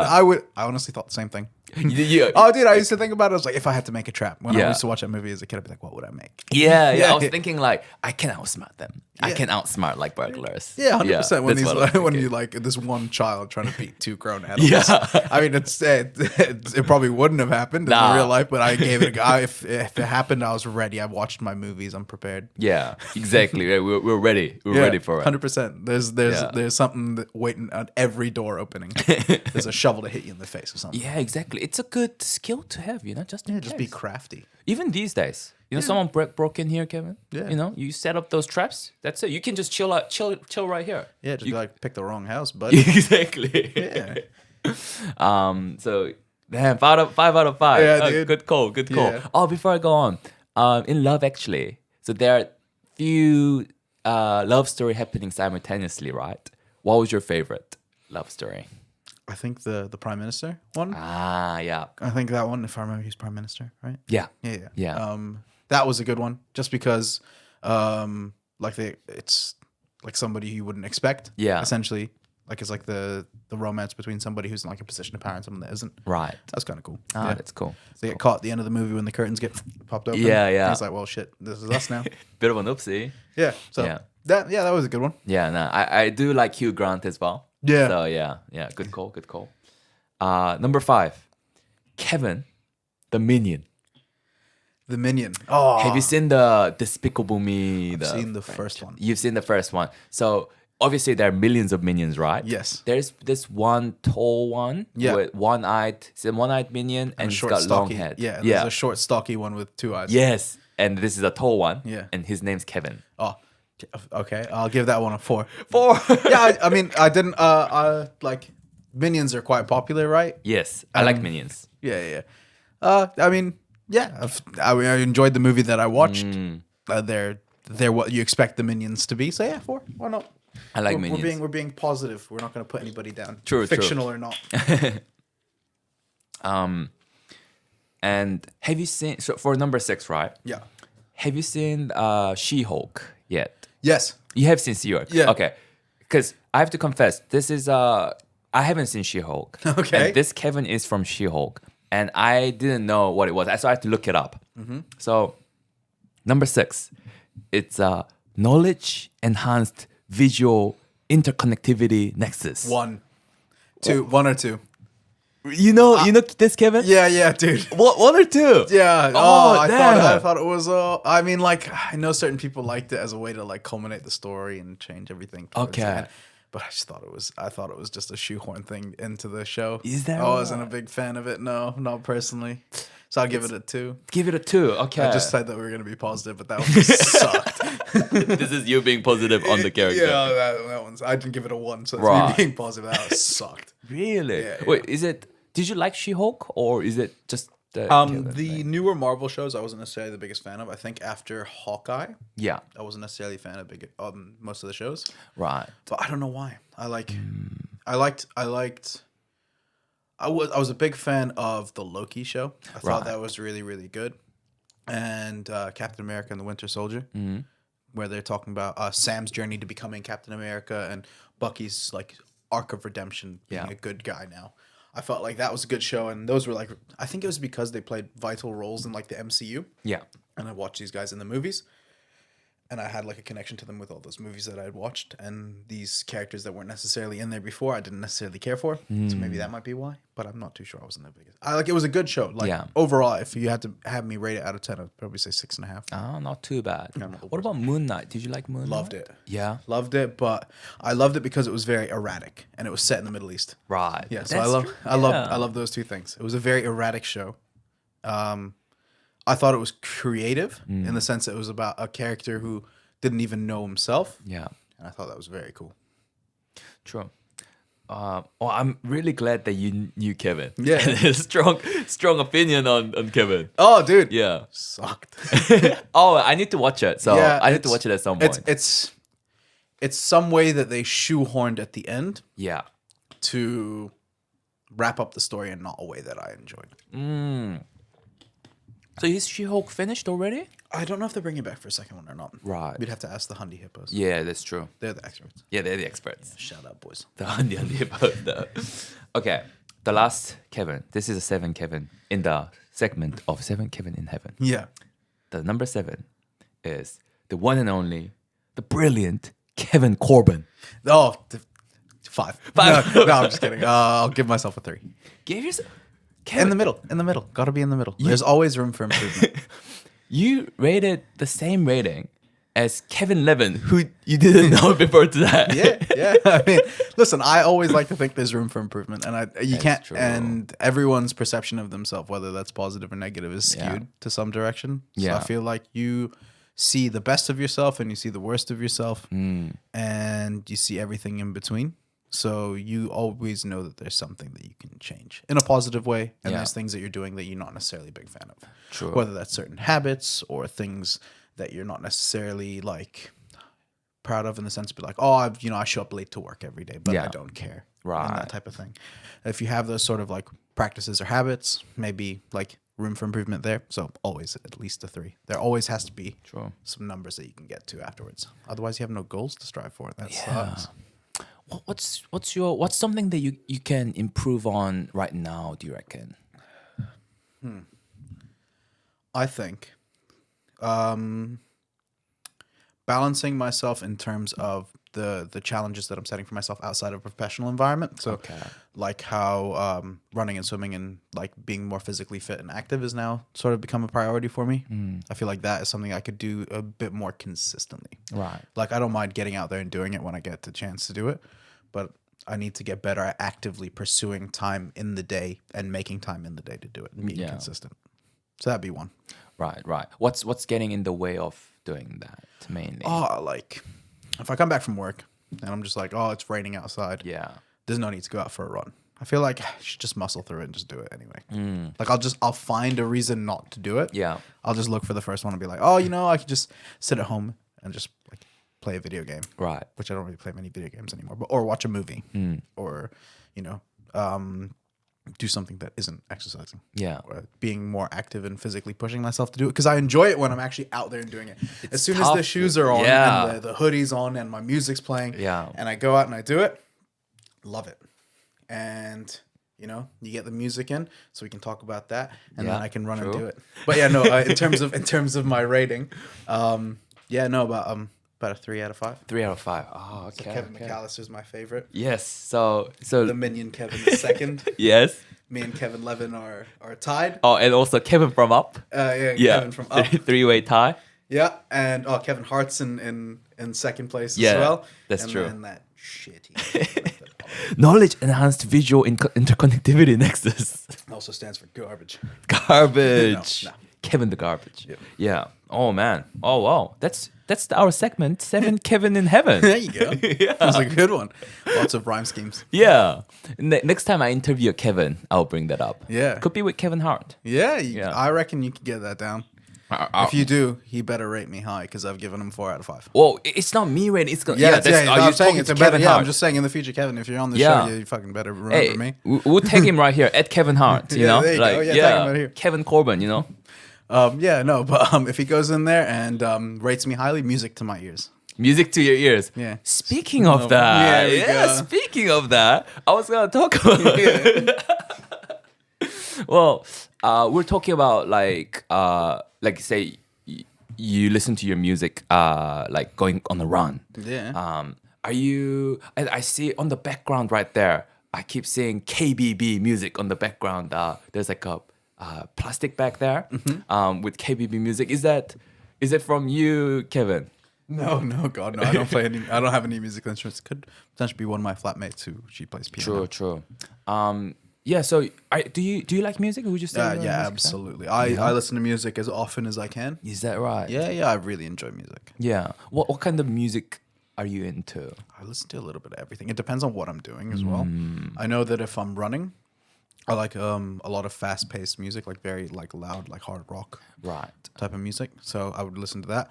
If I'm cooking, it varies, but 9 times out of 10, it's old school blues. Old school, like who would be an example? Like Otis Rush, B.B. King. Ah. Yeah, those would be like artists, or Howlin' Wolf. I would Yeah. listen to those, and there's like a bluegrass blues music in the background, and Yeah. I like it. It's just I feel like it gets the creative juices flowing. I Yeah. don't know why, but yeah, old school blues like that.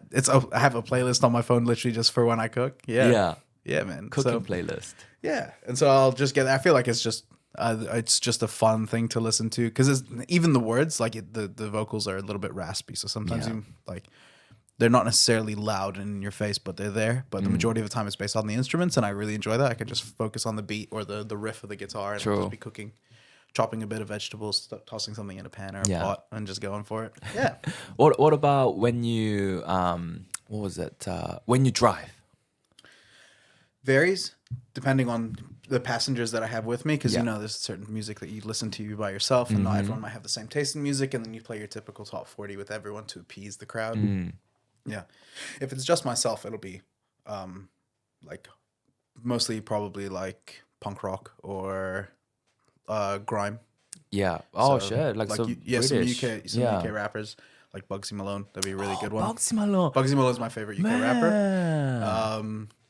Chip would be a really good one as Chip well. as well. Stormzy, Yeah. RDH. Those are guys that I really, really like listening to music to. Youngin, Yeah. also really good. Right. But then if you go to the more realm of like rock, it would be like Falling in Reverse, I Prevail, Asking Alexandria, and you have like Okay. a few other bands as well thrown in there. Yeah. Or like Ryan Oakes, a few other guys. And then, yeah, it just varies. Depends on the mood. Yeah. Lots of genres.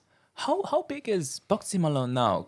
Because when I used to listen to, well, I can't even say I used to listen to him, but I used to be into like grime and rapping. Yeah. And I used to listen to a lot of Fire in the Booth. Yeah. Like with Charlie Yeah. Sloth. Yeah. And I remember I had Bugsy Malone's freestyle on my phone. I think that was one of his biggest things. Right. But I don't know. Like I always enjoyed his music, and like I think I also like got hooked from when it was the Fire and Booth. Is that right? Yeah, I think that's what I first saw him on. Crazy. Yeah, a lot. I feel like, and then you just sort of find somebody and like I'm just gonna look at their discography and see if I like it. And it turns out I really, really enjoy. He's probably my favorite grime artist. Yeah. I really like the content of his music and his lyrics, and so yeah, I think that was one of the things. But no, I think he's taken time off of music to pursue acting. I know he's been in a few shit. movies. Is that right? Yeah, a few Guy Ritchie movies. So do you remember that movie, The Gentleman?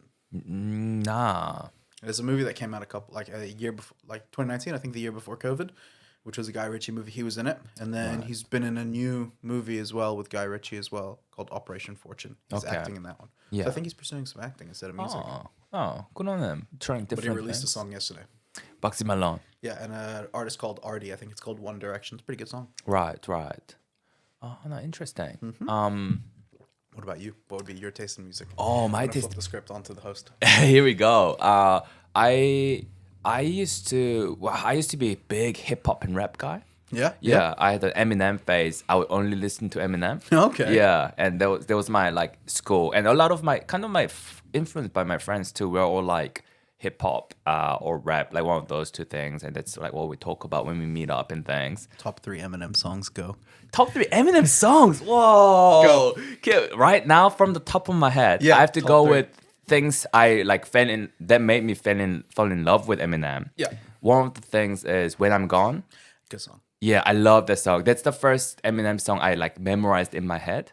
Cause I used to listen to back to back and like trying to like copy him. Like, and Yeah, from there, what else is there? There's so much. There's what else is there? That one definitely sticks out to me. I can't say it's an Eminem song, so I don't know if I'm cheating. But My Band, this is a D12 song that he was in. Yeah. Before he became, he was still Eminem, but when he was in the group, yeah, that's one of my favorites. Yeah, Okay. and trying to think. Oh, and what is it? Maybe one of like Toy Soldier or Mockingbird or one of those two things, I would say. Okay. Yeah. What about you, Kevin? When I remember all my Eminem songs, number one for sure is probably "Till I Collapse." Love that song. What else is a good one? I feel like I'm forgetting something. Definitely I'm forgetting Yeah. fantastic songs. "Lose Yourself" for sure. Yeah, has to be up there. Everybody loves "Lose Yourself." What It's an such a good iconic one. song. Yeah, and then Toy Soldier. Yeah, That one was really good. yeah, I like that one. yeah. But "Till I Collapse" for sure. Till I Collapse is number that's one. a good one. Yeah.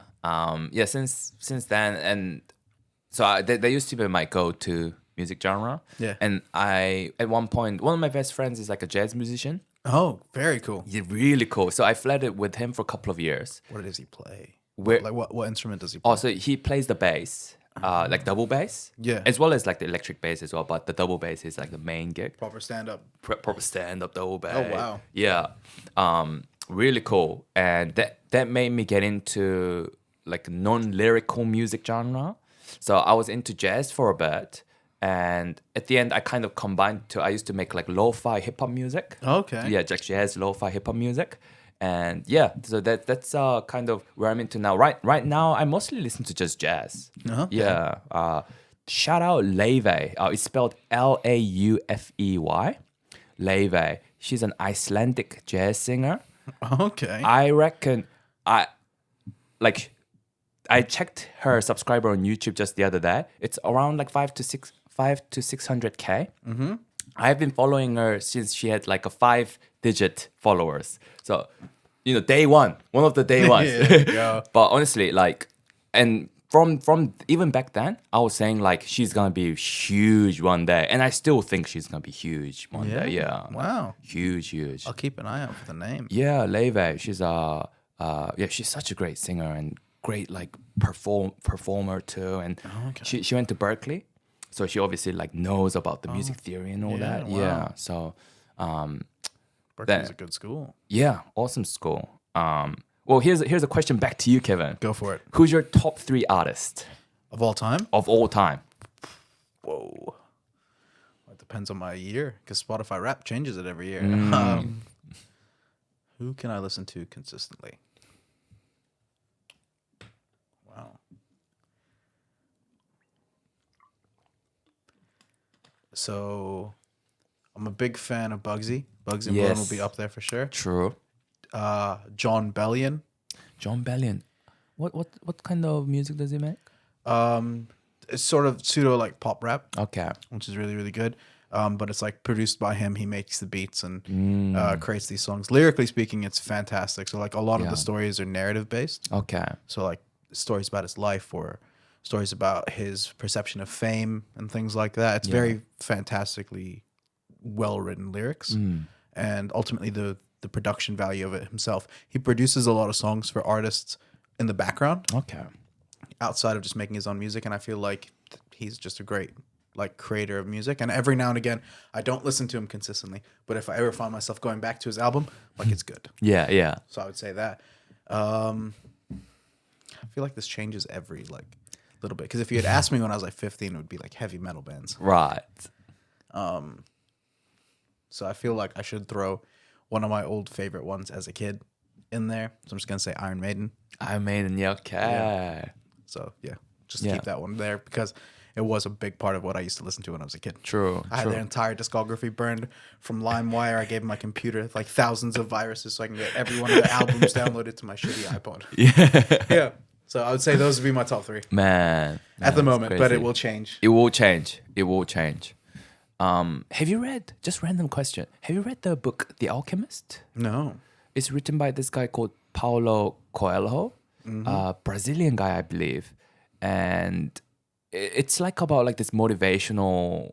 It's like a motivational story, but well, it's got a motivational message, but it's a story told to deliver the message. Okay. But yeah, I brought it up because it's about this this kid who's pursuing his dream, and his dream says that he should go to Egypt, and he ends up there, and there's like a Arabic, I believe it's Arabic phrase that they keep on saying that can't really be translated to English.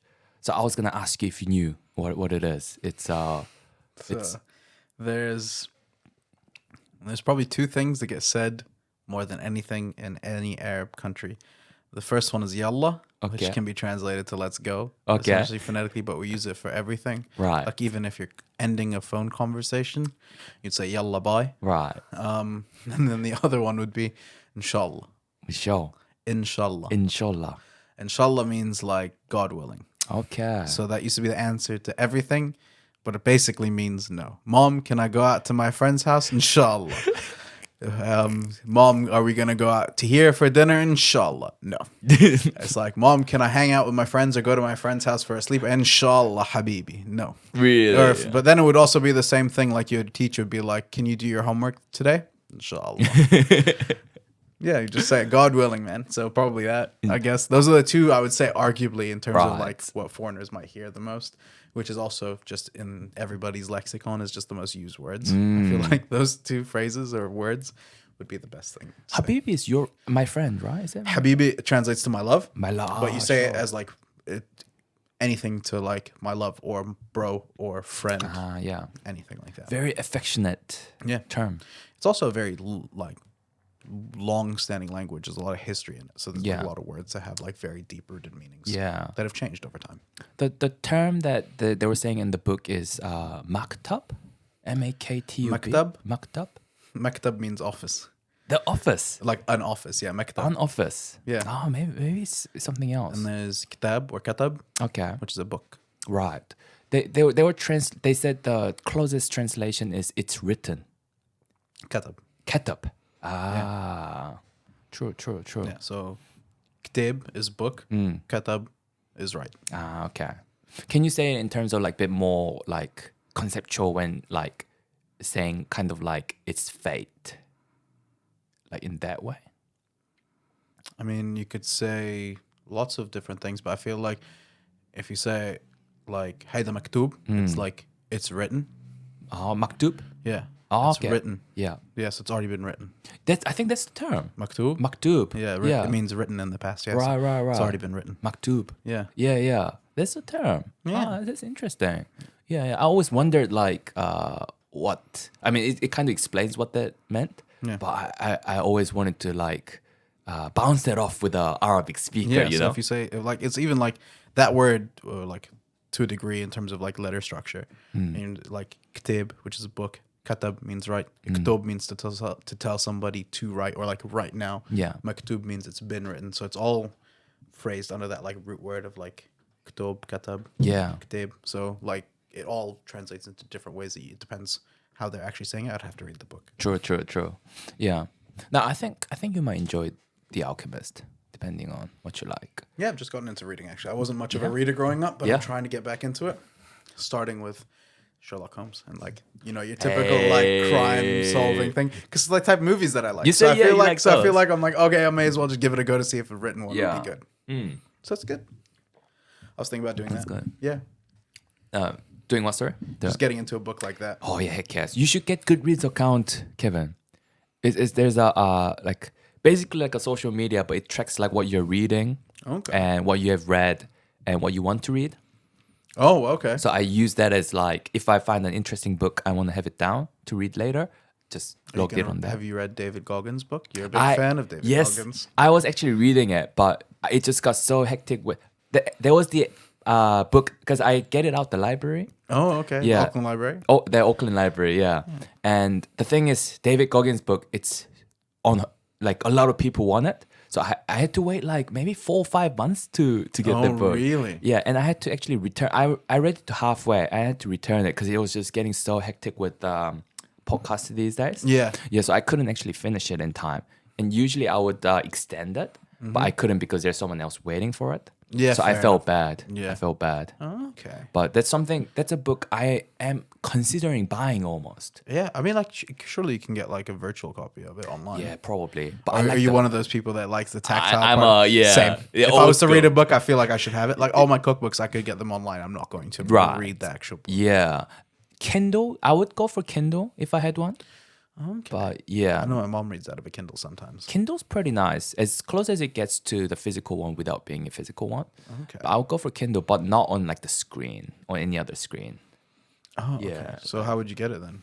Um So just that, like, not the lit up screen, but the black and white screen. oh no sorry, yeah, like no I wouldn't read it on like, for example, like a computer screen, for example. Because Kindle looks almost like a paper. Oh, okay. Yeah. So Kindle's super nice, but yeah, I wouldn't read physical copies. So today I made another request for the book. to come back. Okay. Yeah, So yeah. next time that it's in there, you can go grab it. I can grab I can read the second half, but yeah, it's gonna be months, so I'm considering buying it. But yeah, You may. we'll see. I think he made a second one. He did, yeah, So you never may as well finished. so you should read the last of it on the book when you get it from the library, and then just buy the second one. Yeah, maybe. But yeah, that book will be something that I feel like I might read a few times, Yeah. more than once.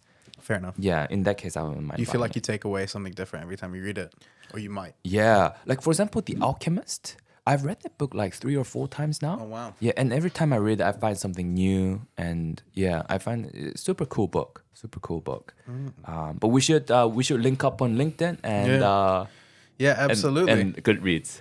Absolutely. And then Yeah. we should all go up together and talk. I have a book club over Korean food. Yes, sir. Yes, sir. Yeah, we should do that. So Yeah. if we ever go up and we can get some food going, and then we can also just have a chat about the books that we're reading. Sounds good. Well, before we go, I have another segment with you, going over quick fire questions, Kevin. Sure. So quick fire questions. Before you go, is there any social media you wanna get your name out there? You know. I mean, people can follow my Instagram, I guess, is the one that you found me on. Yes. So, Is it just yeah. Kevin Corbin? Yeah, so it's just K Corbin96 is the handle, which is just the year I was born. Cool. Yeah. Yeah, and you should follow it. There are a lot of if you want to be hungry, you should follow it. But if you want to be full, you shouldn't. You know, Yeah. So yeah. give it a go. See what happens. Yeah. Feel free to give me a message if you want me to make something in particular and put it on there. Ah, I'll do requests. cool. Who knows? Maybe like Korean food. That would be awesome. Yeah, you I'll know? give it a go. Yeah. Yeah. Actually, you might give it a go. Have you tried Korean pancake? No, I can't say that I have. Oh, that's one. It's like it's sweet food. No. Oh yeah, you're not a sweet tooth, right? But it's Like I said, I'll try anything. well, it's one of my favorite food. It's Korean pancake. It's thicker than the normal pancake that you might imagine, and a bit more bit crispier. And in the middle, it's sugar and cinnamon. Oh. Yeah, and just so super like, and then they just kind of like press it down like that, so it's crispy.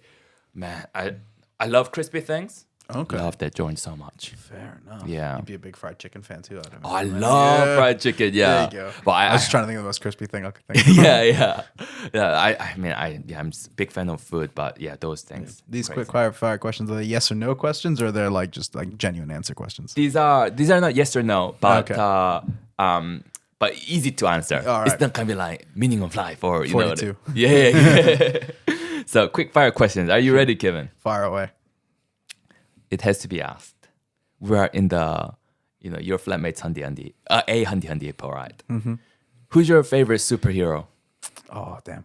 As a kid, I used to watch the X-Men TV like animated show, and Gambit, the card throwing explosive fellow, was always a cool one. Loved that as a kid.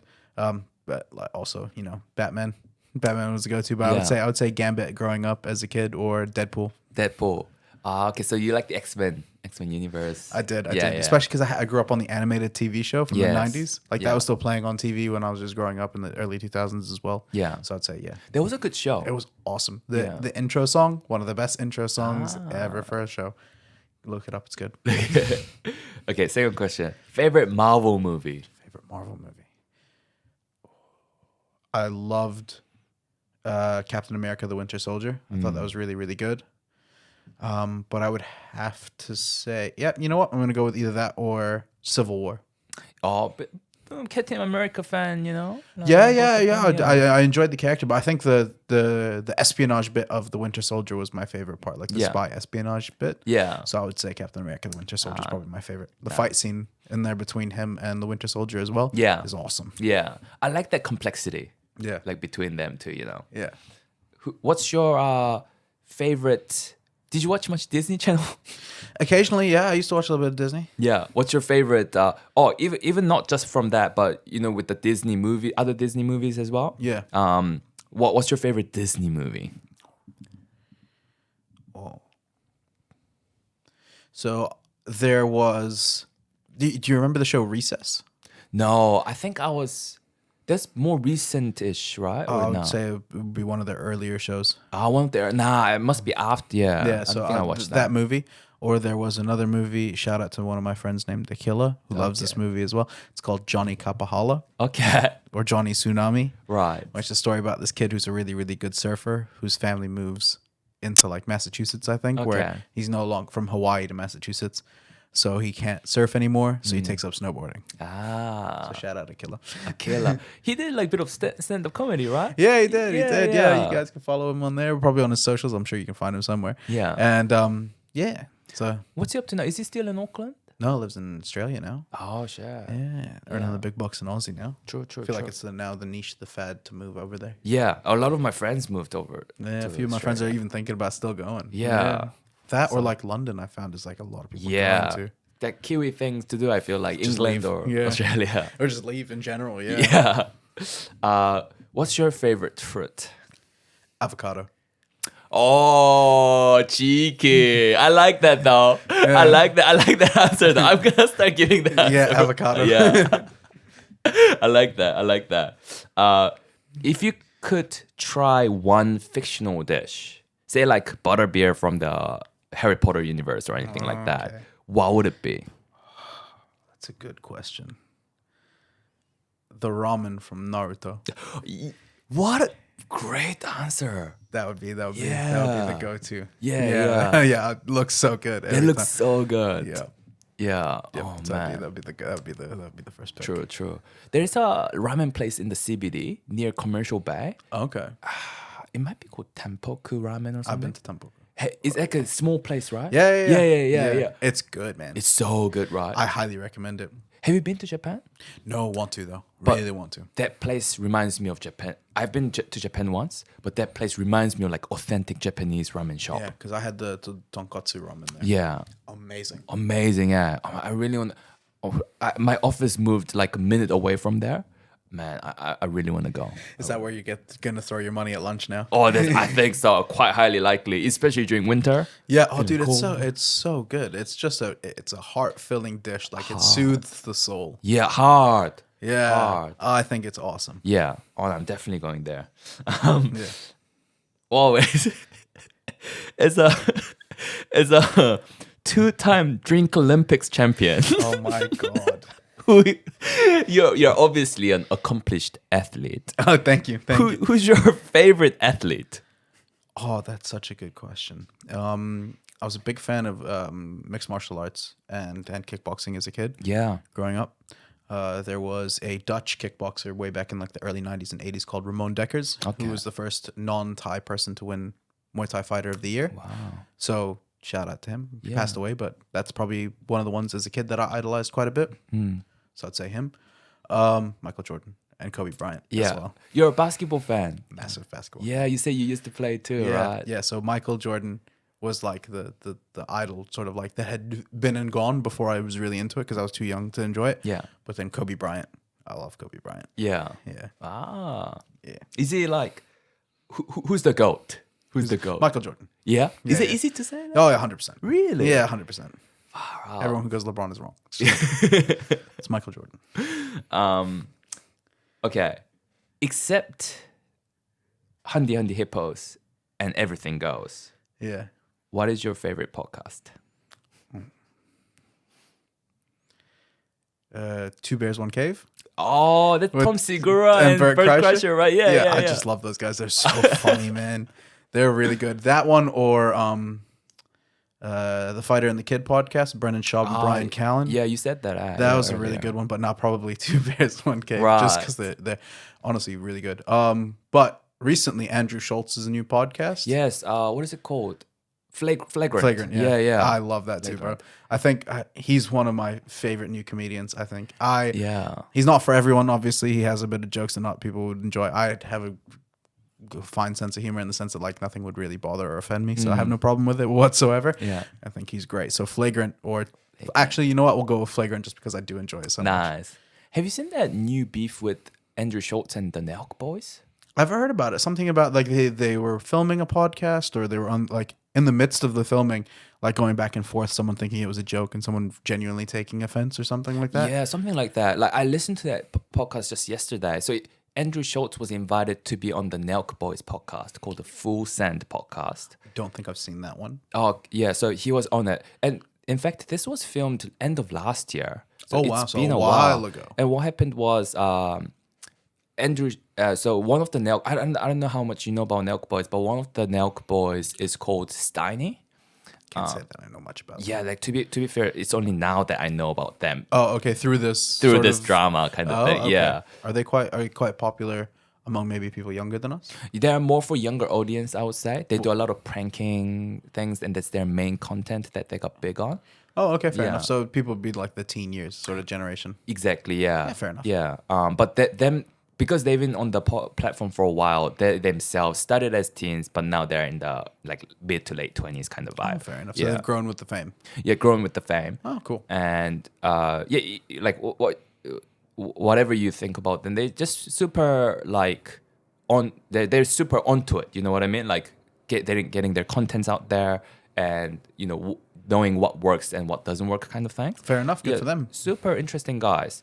And Steiny, one of them, was interviewing. So there were three of them interviewing Andrew Schultz. Yeah. And afterwards, hearing from Andrew Schultz, he was saying that it felt like they didn't do their research on him. So they were treating him like a guest that they didn't know about. And Andrew Schultz felt a little bit, didn't feel great about that, because he's going out of the way to be on the podcast. And the way he phrased it was that he felt like the Nelk Boys kind of didn't really want him there, kind of vibe, and the one that was giving that vibe strongly was Steiny. And, okay. Yeah, and Andrew Schultz was kind of going off, not going off. He was, in the most parts, he wasn't worked up or anything. He was kind of going in on the kid, a little bit. Oh, fair enough. Like making jokes at his expense. Yeah. Okay. And Andrew Schultz. So it wasn't them like actually yelling at each other. And there was no yelling or anything. Oh, okay. So they must have misread it, or at least just didn't understand it. Yeah. I think so, and I think Andrew Schultz, being like the genius comedian that he is, when he's going in on you, you can't do much. No, dude, he's so one, because it's like 90% of his good stand up is just crowd work, off the cuff stuff. Yeah. Right. So I feel like going 1-for-1 against him in a roast battle, I'd lose before saying anything. I mean, never mind any comedian, you don't want to heckle them. Oh God, no. You just can't win against them.